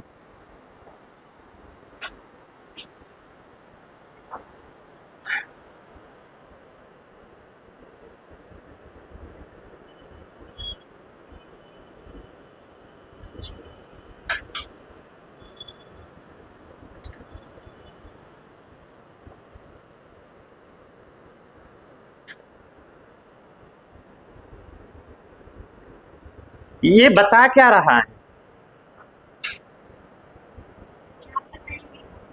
ले, ये बता रहा है कि अगर मान लीजिए आपका इलेक्ट्रॉन कौन से ऑर्बिटल में है? dx² y² अगर आपका इलेक्ट्रॉन कहाँ पे है, एक्स स्क्वायर वाई स्क्वायर, तो यहां इलेक्ट्रॉन मिलने की पॉसिबिलिटी, यहां इलेक्ट्रॉन मिलने की पॉसिबिलिटी, हाँ यहां इलेक्ट्रॉन मिलने की पॉसिबिलिटी सबसे ज्यादा है। समझ में आया? अगर आपका इलेक्ट्रॉन कौन से ऑर्बिटल में है, D x square Y square, तो आप समझ रहे हो इलेक्ट्रॉन कहां मिलने की पॉसिबिलिटी सबसे ज्यादा है, इस रीजन में, इस रीजन में इलेक्ट्रॉन मिलने की। यहां पर इसको नोडल प्लेन, नोडल बोलेंगे, नोडल प्लेन यहां पर कम है, यहां पर कम है। इस तरह के जो आपका शेप है, ओरिएंटेशन है, यहां पर आपको इलेक्ट्रॉन मिलने के चांसेस मैक्सिमम है। जैसे मेरे मिलने के पॉसिबिलिटीज यहां पर मैक्सिमम है। तो ये हमारा ऑर्बिटल हो गया ना। तो अगर आपको पता चल जाए कि अगर इलेक्ट्रॉन कहाँ है, D x square Y square में, तो इलेक्ट्रॉन मिलने के चांसेस यहाँ पर ज्यादा। एक ही है, ये अनगिनत इलेक्ट्रॉन नहीं है यहाँ की, नहीं सर 1000 इलेक्ट्रॉन दिख रहा है, ऐसा नहीं है, एक ही इलेक्ट्रॉन है, इलेक्ट्रॉन एक ही है। लेकिन आप जब तक यहाँ पॉइंट रखेंगे, आप जब तक हाथ इस वाले इलेक्ट्रॉन को सोच रहे कि पोजीशन पे यहाँ हाथ रखेंगे, तब तक इलेक्ट्रॉन यहाँ मिल रहा है, क्योंकि एग्जैक्ट पोजीशन तो आप बता नहीं सकते। अरे समझ रहे हो? ये पूरा क्लाउड दिख रहा है, जैसे वो पंखा है घूम रहा है, तो आपको क्लाउड की तरह दिखेगा। आपको लग रहा है कि नहीं पत्ती यहां है, तब तक वो पत्ती खिसक चुका है। समझ रहे हो? तो यहां पर क्या है, इलेक्ट्रॉन मिलने की पॉसिबिलिटी ज्यादा है, जिसको हम ऑर्बिटल बोले। ये कौन सा ऑर्बिटल है, D x square Y square, उसका शेप इस तरह का दिखेगा। और अगर स्फेरिकल है, अगर एस है, तो हमको हमारा ये स्फेरिकल, तो यहां इलेक्ट्रॉन मिलने की पॉसिबिलिटी ज्यादा है। इसको क्या बोलते हैं, ऑर्बिटल। समझ में आया? क्लियर है? ये डिसाइड कैसे होगा, वही सब आपके क्वांटम नंबर से ध्यान करके डिसाइड करेंगे। क्लियर है? ये एक आपका लास्ट बच गया है, स्पिन क्वांटम नंबर। डालिए हेडे चौथा।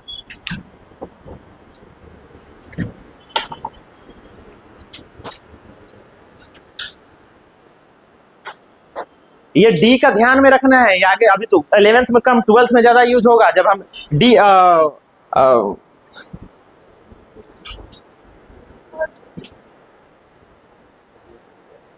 जब हम 3D सीरीज वगैरह पढ़ेंगे एलिमेंट्स का, वहां पे इसको बार बार बनाना पड़ेगा। वैसे तो आपका केमिकल बॉन्डिंग आएगा, उसमें भी बनाना होगा। क्लियर है? ये डी में कितने हो गए, 5। कितने ऑर्बिटल, 5। कौन कौन, d x y, d y z, d z x, d x square Y square और d z square. D z square का मतलब देखो जेड में ही है, और यहाँ पर एक ऐसा कुछ बनता है ना, प्लानिट देखे हो ना ऐसे, कौन सा सेचर, कौन सा प्लेनेट है जिसके वो हाँ सर, हाँ है ना, एक बहुत सारे वो पार्टिकल्स घिरे हुए रहते हैं ना, प्लैनेट्स देखे हो, एक इस तरह का, कुछ उसी तरह का है। मतलब यहाँ पर इलेक्ट्रॉन मिलेगा, और यहाँ जो ई एरिया है, यहाँ भी इलेक्ट्रॉन मिलने की पॉसिबिलिटी ज्यादा है। क्लियर है ये? ठीक। क्या बात है तोरा जी, तुम ज्यादा नहीं बोलता है आजकल, रोशन बाबू, सॉरी राहुल। ये पूछा वो प्लैनेट जैसा कहाँ लग रहा है? अरे मैं एक आइडिया दे रहा हूँ, एक प्लैनेट्स है ना, उसके आसपास डिब्री जैसा है ना, कौन सा प्लैनेट है वो? हाँ वही है, तो उसी तरह का है कुछ। यहाँ बीच में खाली है, अरे बीच में खाली है यहाँ पे, और यहाँ पर इलेक्ट्रॉन मिलने की पॉसिबिलिटी ज्यादा है, तो इसको ऑर्बिटल इस तरह का दिखता है, डी जेड स्क्वायर। आपको ध्यान रखने हैं पांचों। क्या है ऑर्बिटल? इलेक्ट्रॉन मिलने की पॉसिबिलिटी ज्यादा है। क्या ये ढेर सारे इलेक्ट्रॉन है? नहीं, एक ही इलेक्ट्रॉन है। जैसे उसमें ब्लेड क्या बहुत सारे हैं? नहीं, 3 ही ब्लेड हैं, लेकिन वो घूम रहा है तो ऐसा लग रहा है कि हर पॉइंट पे ब्लेड लग रहा है ना। तो उसी तरह एक ही इलेक्ट्रॉन है ये, लेकिन मिलने की पॉसिबिलिटीज इस एरिया में ज्यादा है, तो हमने इसको क्या बोल दिया? ऑर्बिटल। क्लियर है? ये डी में कितने ऑर्बिटल? 5। कौन कौन? याद रखने हैं ये, ठीक है। अगला स्पिन क्वांटम नंबर।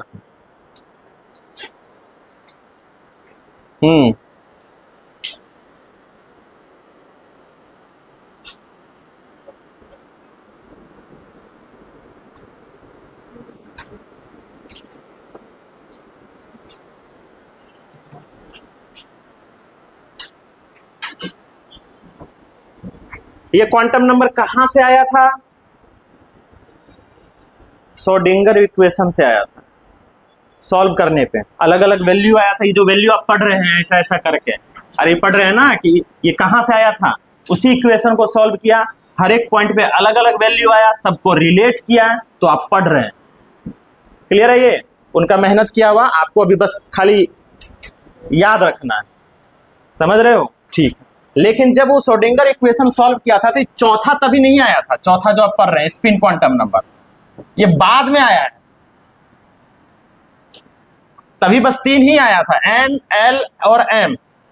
किसको सॉल्व करने पर? Schrodinger equation. ये चौथा बाद में आया। क्यों आया थोड़ा वो भी बता दे रहा।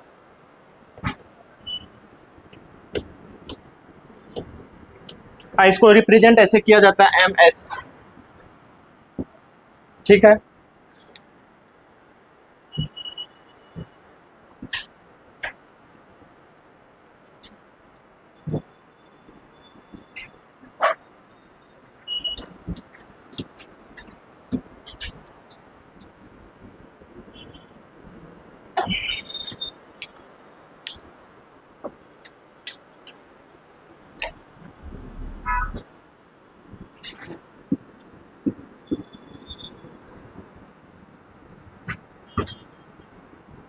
ये बनाने की जरूरत नहीं है, मैं समझाने के लिए बस बता रहा हूं।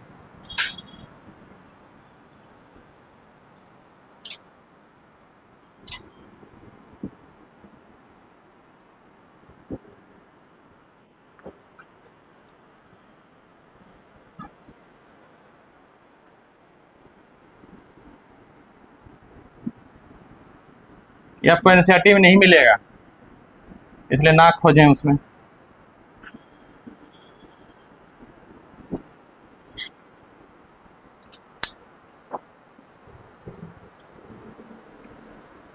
ये चौथा क्वांटम नंबर श्रोडिंगर इक्वेशन से नहीं आया था। श्रोडिंगर इक्वेशन से बस 3 को ही खोजा गया था। कौन कौन? आपका एजीमुथल, प्रिंसिपल और आपका कौन सा था? मैग्नेटिक। चौथा बाद में आया। चौथा बाद में कैसे आया? देखा गया जब हाइड्रोजन को पास किया गया मैग्नेटिक फील्ड से, तो कुछ तो इधर चला गया और कुछ इधर चला गया। लेकिन हीलियम के केस में ऐसा नहीं हुआ। हीलियम मैग्नेटिक फील्ड से सीधे निकल गया। तो देखा गया कि नहीं, हाइड्रोजन एटम में कुछ तो ऐसा है जो नॉर्थ की तरफ जा रहा है और कुछ ऐसा है जो साउथ की तरफ। ये नॉर्थ साउथ रिप्रेजेंट कर रहा है। ये नॉर्थ पोल है, ये साउथ पोल। ठीक है? तो इसको कैसे एक्सप्लेन किया गया? तो बोला गया कि देखिए, जो आपका निकला वैल्यू आपका एन, एल, एम का, एन अगर 1 है तो 0 0, अगर एन बराबर 2 है तो ये 0 और 1। तो जो भी है उसमें आपको 2 तरह के ओरिएंटेशन है, मतलब 2 तरह के स्पिन है। जैसे हमारा पृथ्वी एक तो अर्थ के अराउंड और सन के अराउंड तो रोटेट करता ही है, और खुद अपने एक्सिस पे क्या होता है? स्पिन भी करता है ना, जिसके कारण से हमारा दिन और रात होता है। तो हर एक ऑर्बिटल के पास अपना एक ओरिएंटेशन होगा, या तो उसको बोला गया क्लॉकवाइज या फिर एंटी क्लॉकवाइज, जिसके कारण से हमको ये देखने को मिला। अभी जब हम इलेक्ट्रॉनिक कॉन्फ़िगरेशन पढ़ेंगे, जब उसमें हम डब्बा भरेंगे, ऐसा करके कभी डब्बा भरे होंगे अगर याद हो आपको, ऐसे करके देखे हो? तो इसमें हीलियम के केस में देखना दोनों में भर जाएगा ऐसे, मतलब उसके पास क्लॉकवाइज भी होगा, एंटी क्लॉकवाइज होगा, जिसके कारण से दोनों कंपनसेट हो गया तो सीधे निकल गए। और हाइड्रोजन के केस में सिर्फ एकलौता इलेक्ट्रॉन होगा 1s1। डब्बा में सिर्फ एकलौता भराएगा। या तो इसमें हो सकता है कि इधर जाए, दूसरा एटम हो सकता है कि उसके पास क्लॉकवाइज वाला हो तो इधर जाए। ये बाद में इजाद किया गया है इस तरह के चीजों को एक्सप्लेन करने के लिए। कौन सा? Spin quantum number. क्लियर है? ये किससे रिप्रेजेंट किया जाएगा? एमएस। और एमएस में 2 तरह के वैल्यू होंगे, या तो -12, देखिए आधा आधा बढ़ गया ना, इसलिए इसको बोला गया -12, या तो +12। एक को बोल दिया क्लॉकवाइज और दूसरे को क्या बोल दिया? Anti clockwise. तो फिलहाल आपको ये चीज याद रखना, मतलब ध्यान में रखना है।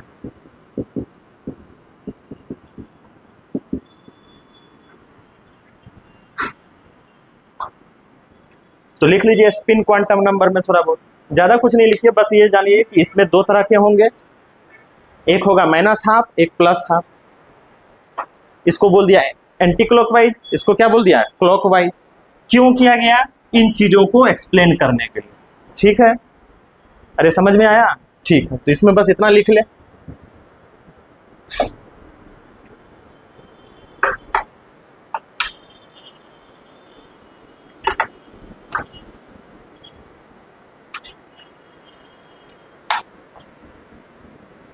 और हेडिंग डालो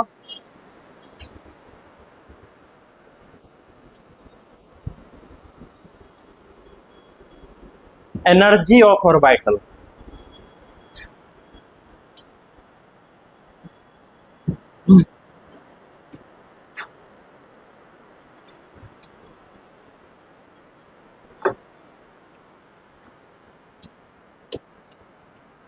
ये लिख चुके हो?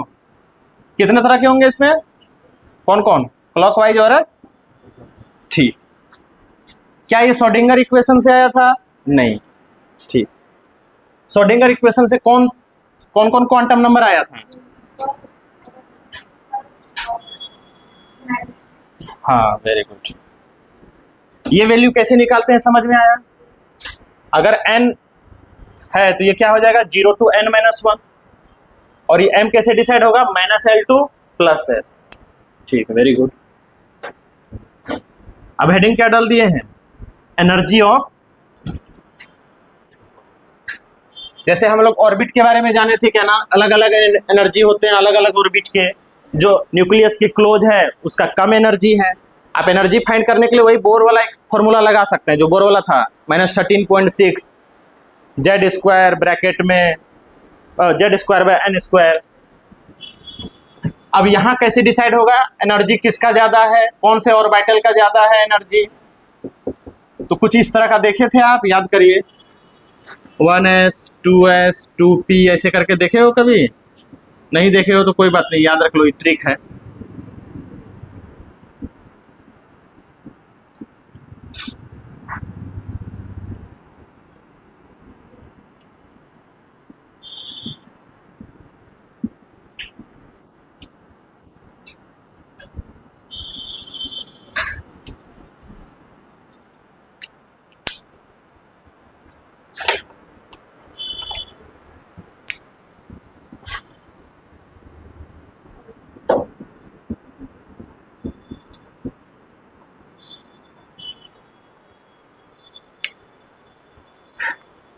अब रहा ऑर्बिटल की एनर्जी हम कैसे डिसाइड करेंगे? वो डिसाइड करेंगे n+l रूल से। कौन से रूल से? ठीक, जिसका n+l ज्यादा उसकी एनर्जी ज्यादा। क्लियर है ये? ठीक है, जैसे मान लो, मानना क्या है देख, अगर n बराबर 1 है, क्या है n बराबर 1, तो l क्या होगा? 0 होगा। अरे 0 ही होगा ना। तो देख, ये इसको क्या बोले थे? s। l जब 0 आता है तो क्या बोलते हैं?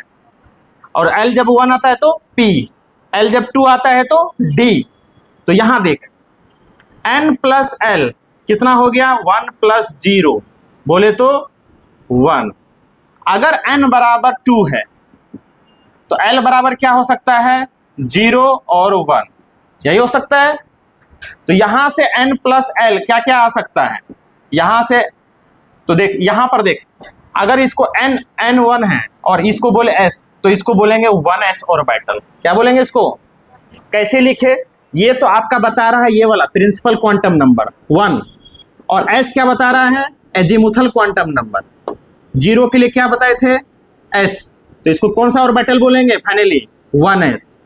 इसको क्या बोलेंगे? देख, इसमें क्या क्या होगा? 2s होगा और 2p होगा। अरे ये वाला s है और ये वाला p है, तो इसमें कौन कौन ऑर्बिटल होगा? 2s और 2p। तो देख,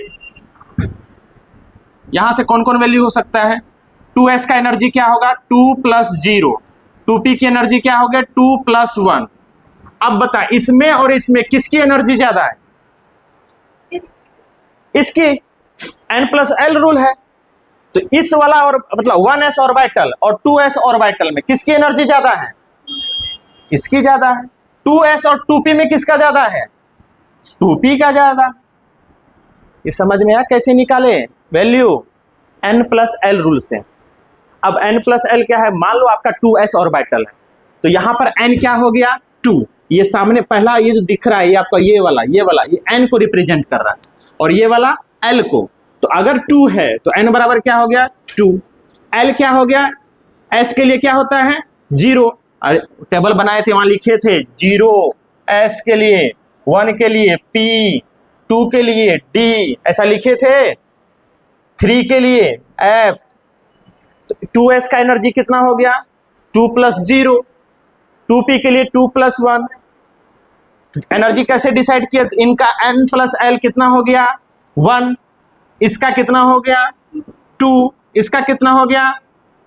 अब देखो तो उसी को यहां पर दिखाया गया है।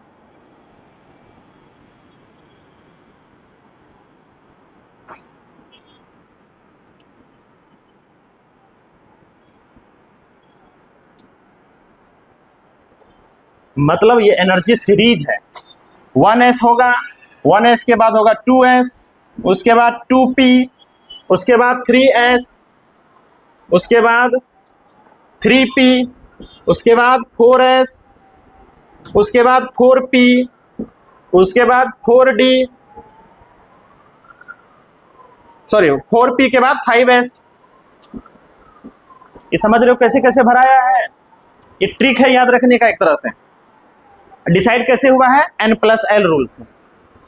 मतलब इन दोनों में किसका एनर्जी ज्यादा है? देख यहाँ पे 2p हो गया, अरे 2p हो गया ना यहाँ पे, तो 2p का मतलब n = 2, p मतलब p कितने को रिप्रेजेंट करता है? 1 को। 2 + 1 = 3, है ना? अब यहां बता, यहां पर भी तो 3 आ गया सर, यहां पर भी तो 3 आ गया।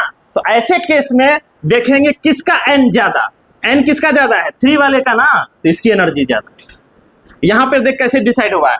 यहां 3s किसको रिप्रेजेंट कर रहा है? 0 को। यहां 3 + 1, यहां आ गया 4, यहां आ गया 3, तो किसकी ज्यादा होगी? 3s की, 3p की? वही लिखे ग्रेटर वाला साइन। अब इलेक्ट्रॉन इसी तरह भराएगा, पहले 1s में भराएगा, फिर 2s में, फिर इसमें भर जाएगा, तो फिर किस में जाएंगे? 2p में। सबसे पहले लोअर एनर्जी में भराएगा, उसके बाद उससे जो ज्यादा एनर्जी रहेगा उसमें भराएगा, फिर उससे ज्यादा एनर्जी जिसमें रहेगा उसमें भराएगा। क्लियर है? ये समझ में आया कैसे कैसे कड़ी जुड़ रहा है? ठीक है, तो ये लिखिए एनर्जी का ऑर्डर, और ये ट्रिक है याद रखने के लिए। ये मतलब यहां से ऐसे होता है, ऐसे आपके एनसीईआरटी में कुछ इस तरह का दिया होगा।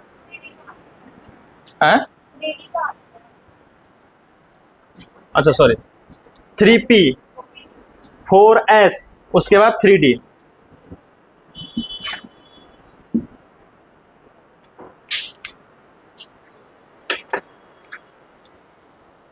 क्या इसमें यही 2 ऑर्बिटल होंगे 6 में?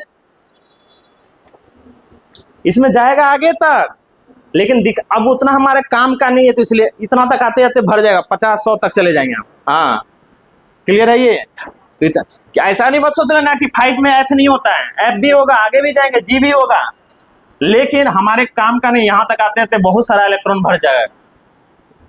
क्लियर है? ये तो उतना ही अपने काम का है नहीं, तो जितना काम का है बस उतना ही लिखा है मैंने। ठीक है, अब थोड़ा इलेक्ट्रॉन भर ही लो।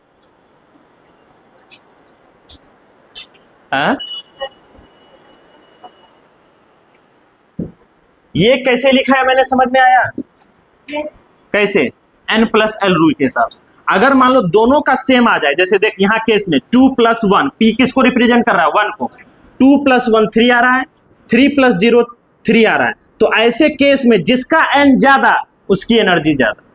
क्लियर है? ये आपको ये एनर्जी ऑर्डर याद रखना है, तभी इलेक्ट्रॉनिक कॉन्फ़िगरेशन लिख पाएंगे। कैसे एनर्जी है? जैसे मान लो अगर हमने सोडियम का बोला कि इलेक्ट्रॉनिक कॉन्फ़िगरेशन लिख, किसका लिख? सोडियम का। तो अभी रूल पढ़ेंगे, तो देख सोडियम का, देख पहला सबसे लोअर एनर्जी कौन सा है? 1s। अभी पढ़ेंगे कि एक ऑर्बिटल में मैक्सिमम 2 होंगे। कितने होंगे? 2। देख 1s2, 2p, हाँ सॉरी 1s के बाद 2s 2, 2p 6, p में होंगे 3, px, py, pz, तो टोटल कितने इलेक्ट्रॉन आएंगे? 6। उसके बाद किस में जाएंगे? 3s1। तो देख यहाँ ऑर्डर देख, 1s, फिर आया 2s, फिर कौन सा आया? 2p, फिर कौन सा आया? 3s। पहले इसमें भराएगा इलेक्ट्रॉन, पहले लोअर एनर्जी में भराएगा, फिर किस में जाएंगे? उससे ज्यादा वाले में, 2s में। फिर ये वाला अगर भर गया तो फिर किस में जाएंगे? 2p में। अगर ये वाला भी भर गया तो किस में जाएंगे? 3s। जैसे मान लो आपके कहीं पे बाराती आया है, अगर मान लो नीचे वाला फ्लोर भर गया तो फिर उस बाराती में कुछ कहाँ भेज देंगे? ऊपर वाले में। ऊपर वाला भी रूम भर गया तो फिर कहाँ भेज देंगे? अगले वाले रूम में। समझ रहे हो? तो ये इलेक्ट्रॉन भरने का तरीका है। कैसे? एनर्जी किसका ज्यादा है वो बाद में भराएगा, पहले लोअर एनर्जी में भराएगा। अगर मान लो हाइड्रोजन आता है, हाइड्रोजन के पास पता कितने इलेक्ट्रॉन है? 1। कितने इलेक्ट्रॉन है? तो उसमें हम बताएंगे अभी। एस में एक मतलब डब्बा है तो इसमें मैक्सिमम 2 होंगे। अभी सारा रूल लिखवाएंगे। तो यहां पर देख, यहां पर 1s1 बस यही होगा। अगर मान लो हीलियम आ गया, क्या आ गया? हीलियम। अब इसके पास कितने इलेक्ट्रॉन हो गए? 2। तो एस में 2 हो सकता है तो 1s2।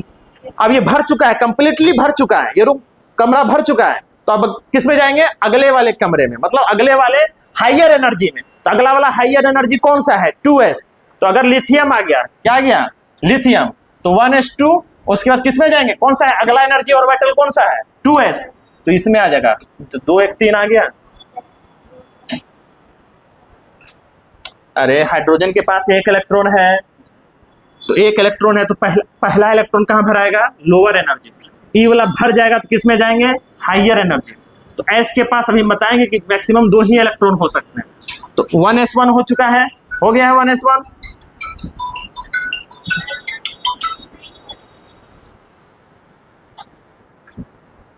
अच्छा पहले ये लिख, हम पहले इसके बाद ऑर्डर लिख पाते हैं। लिख लिए हो? लिख अब इलेक्ट्रॉनिक कॉन्फ़िगरेशन। हाँ अब बस लास्ट टॉपिक है, लास्ट है ये, 8 बजे से बैठ लास्ट है ये। इलेक्ट्रॉनिक कॉन्फ़िगरेशन लिख। वो तो क्या कॉन्फिडेंस कर दिया? नहीं इतना आसान नहीं है। अरे लिख, आराम से बैठ के पढ़ आराम से। तुम्हारे हिसाब से क्लास चलेगा? चलो पढ़ इसको, लिख वहां इलेक्ट्रॉनिक कॉन्फ़िगरेशन। देखो हंस के पढ़ो या रो के पढ़ो, आपको पढ़ना ही पड़ेगा अभी, ठीक है? तो आपके पास दूसरा ऑप्शन नहीं है। हेडिंग डालिए इलेक्ट्रॉनिक कॉन्फ़िगरेशन।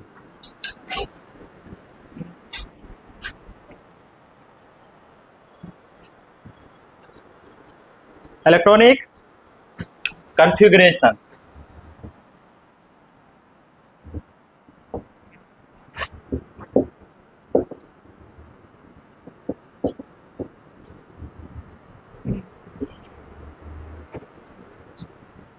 चलो देखो, अगर हाइड्रोजन आया, क्या आया? हाइड्रोजन। एनर्जी का ऑर्डर आपको याद रखना है, जो आप मिटा दिए अभी हम, ठीक है? देख हाइड्रोजन के पास कितने इलेक्ट्रॉन? नंबर ऑफ इलेक्ट्रॉन 1, ठीक। ये जो हम डब्बा बनाएंगे ये ऑर्बिटल बना रहे हैं, एक तरह से क्या बना रहे हैं? इसीलिए इसको बोलते हैं ऑर्बिटल डायग्राम।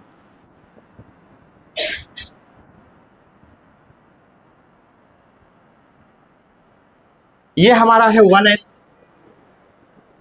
हम रूल लिखवाने में टाइम वेस्ट नहीं कर रहे हैं, आपको बता दे रहे हैं कि एक डब्बे में मैक्सिमम कितने होंगे? 2।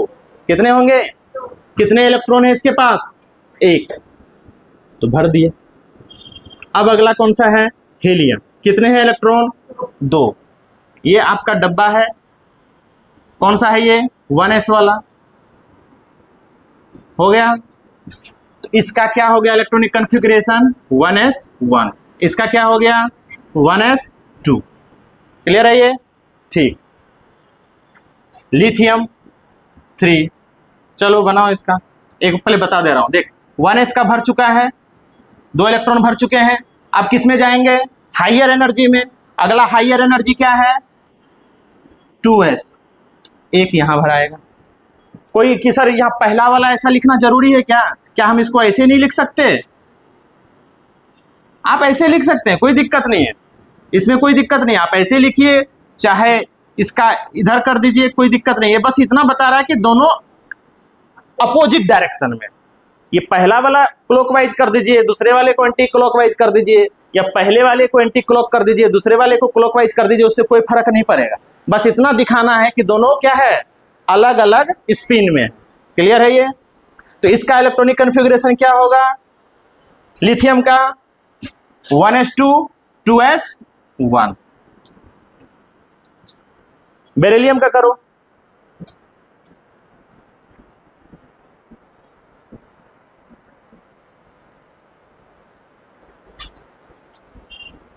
जल्दी से बेरिलियम का बनाओ और इस तरह का लिख के दिखाओ।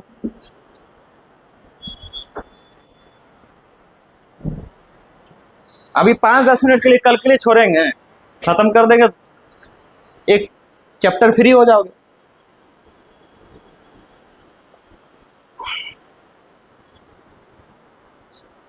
इस तरह से डब्बे वाले में भी दिखाना है आपको, और फाइनली ये भी लिखना है।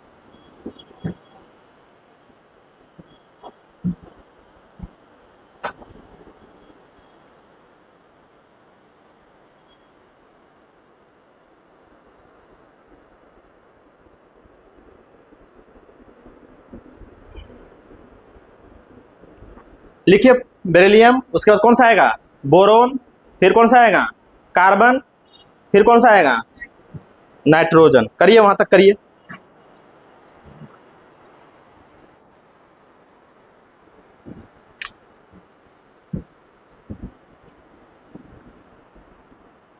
तो क्या पहला कौन सा ऑर्बिटल होगा, 1s। कितने इलेक्ट्रॉन आएंगे इसमें मैक्सिमम।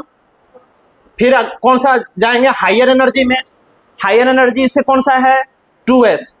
उसमें भी कितने आएंगे, 2। बेरिलियम का कितना होता है एटॉमिक नंबर, 4। उसके बाद कौन सा आएगा, बोरोन आएगा, कितना होता है एटॉमिक नंबर, 5। तो पहले 1s में भराएगा 2 इलेक्ट्रॉन, फिर 2s में भराएगा, फिर किस में भराएगा, p में। अब बताओ कितने डब्बे होंगे, p में कितने ऑर्बिटल होंगे, 3। कैसे, px, py, pz। याद करो, लिस्ट देख। n बराबर 1 था तो l बराबर 0 था, n बराबर 2 था, n बराबर 2 था तो l बराबर 0 था, 1 था और 2 था। तो ये n l बराबर कितने आ गए थे इसमें, 3 आए थे ना। अरे 3 आए थे ना डब्बे, px, py, pz। देख अभी लिखवाए हैं। p में कितने डब्बे होंगे, 3। कौन कौन, 2px, 2py और 2pz। कितने हैं इलेक्ट्रॉन, 5। एक इलेक्ट्रॉन यहां कर देंगे। इसका इलेक्ट्रॉनिक कॉन्फ़िगरेशन कैसे लिखेंगे, इसका इलेक्ट्रॉनिक कॉन्फ़िगरेशन लिखेंगे 1s2, 2s2, 2p1। यहां पर px, p1, py, z लिखने की जरूरत नहीं है।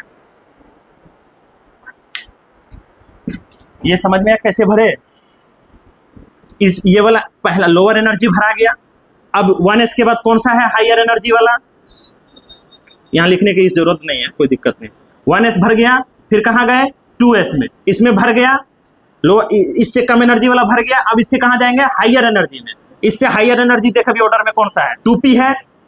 अब यहाँ 2 2 4 तो खर्च हो चुके हैं, बचा 1 इलेक्ट्रॉन, तो उसकी मजबूरी है कहां जाएगी, हाइयर वाले में। हाइयर वाले में 1 भर दिए। p वाले में 3 डब्बा होगा, कौन कौन, px, py, pz। d वाले में कितने डब्बे होंगे, 5, dxy, dyz, dzx, dx square y square और dz स्क्वायर। तो जब d आ जाएगा तो उसमें कितने डब्बे बनाएंगे, 5। p में कितने डब्बे, 3, और s में सिर्फ 1 डब्बा होगा। क्लियर है, ये समझ में आया, ठीक है। तो जैसे नाइट्रोजन, नाइट्रोजन का हम बता रहे हैं, नाइट्रोजन का कितना, 7। अभी बना लेना, कार्बन बना लेना, कार्बन भी बना दे रहे हैं। देख कार्बन का क्या ऐसा होगा, 1s2, 2s2, 2p2, क्योंकि हर एक में कितने कितने होंगे, 2 2 होंगे। अरे होंगे ना 2 2। तो इस तरह का डब्बा रिप्रेजेंटेशन कर लेना। लेकिन ध्यान रखना कि अगला जो आएगा, जैसे इसमें कितने हो गए, 6। अगर ये हम कार्बन की बना रहे हैं, अब यहाँ कार्बन की बना रहे हैं, 2 2 4 हो गया। तो ऐसा नहीं करेंगे कि एक में 2 करेंगे, क्योंकि इसकी एनर्जी और इसकी एनर्जी और इसकी एनर्जी, तीनों की एनर्जी सेम है। तो ऐसे केस में आपको एक एक करके भरना है, ये रूल याद रखेंगे। यहां पर एक साथ भर दिए 2 को, क्यों, क्योंकि इसकी एनर्जी से ज्यादा है इसकी एनर्जी, तो इसमें भर दिए डायरेक्ट एक साथ। लेकिन इसमें एक एक करके भरना है। क्यों एक एक करके भरना है, क्योंकि px की एनर्जी, py की एनर्जी और pz का ये सेम ही है, इसमें कोई एनर्जी का ऑर्डर नहीं है। हाँ, बस किसका अंतर है, ओरिएंटेशन का। ये x डायरेक्शन में है, ये वाई डायरेक्शन में है और ये जेड डायरेक्शन में। तो ऐसे केस में मान लो यहाँ पर 7 आ गए, इलेक्ट्रॉन कितने आ गए 7। तो देख 2 2 4 हो गया, 5 6 7। अब ये जब भर जाए, अगर 8वां इलेक्ट्रॉन आएगा तब यहां जाके जोड़ी बनेगा, 9वां इलेक्ट्रॉन आएगा तब यहां के जोड़ी बनेगा, 10वां इलेक्ट्रॉन आएगा तब यहां के जोड़ी बनेगा। अब 11वां इलेक्ट्रॉन आएगा तो पी का भर चुका है, अब 2p के बाद वाला एनर्जी में जाएंगे। 2p के बाद वाला कौन सा है 3s। याद कर, अरे समझ में आया कैसे कैसे भर रहे हैं? ज्यादा फास्ट हो गया क्या? पहला जो लोअर एनर्जी है उसमें भराएगा, लोअर एनर्जी भरने के बाद उससे जो हाइयर एनर्जी है उसमें जाएंगे।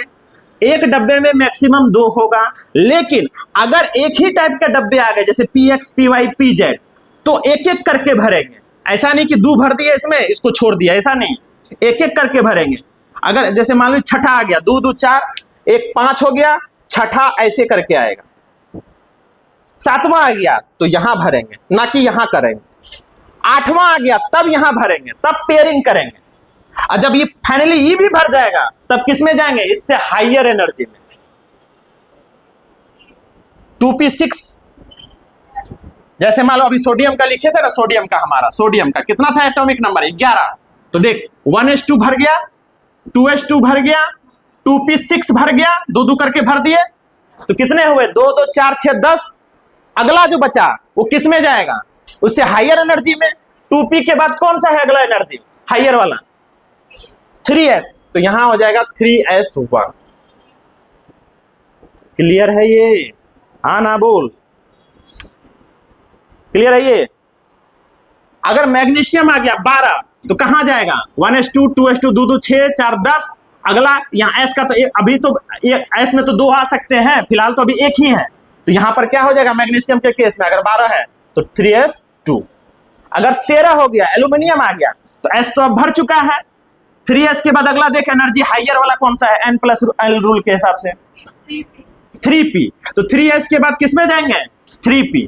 तो अगला जो अगर मान लो एल्यूमिनियम आ गया, एल्यूमिनियम आ गया तो अगला क्या हो जाएगा? 3p1। अगर 14 हो गया सिलिकॉन आ गया तो अगला हो जाएगा 3p2।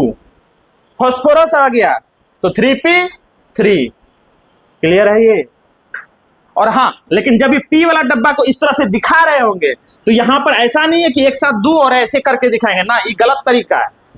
जब आ गया 3 तो एक एक करके तीनों को देना है। जब तीनों एक एक हो जाएगा तब अगला जाएंगे। समझ में आया? तो आप लिख के लाइएगा कहां तक? 30 तक। कहां तक? 30 तक।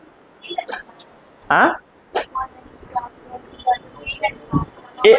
एक तो डब्बा भी बनाना है और साथ ही साथ इस तरह से लिखना। रूल में बता दे रहा हूं, पहले फिर से एक बार ध्यान से सुन लें। पहले लोअर एनर्जी भराएगा, ये वाला भर गया तब किस में जाएंगे? हाइयर एनर्जी में।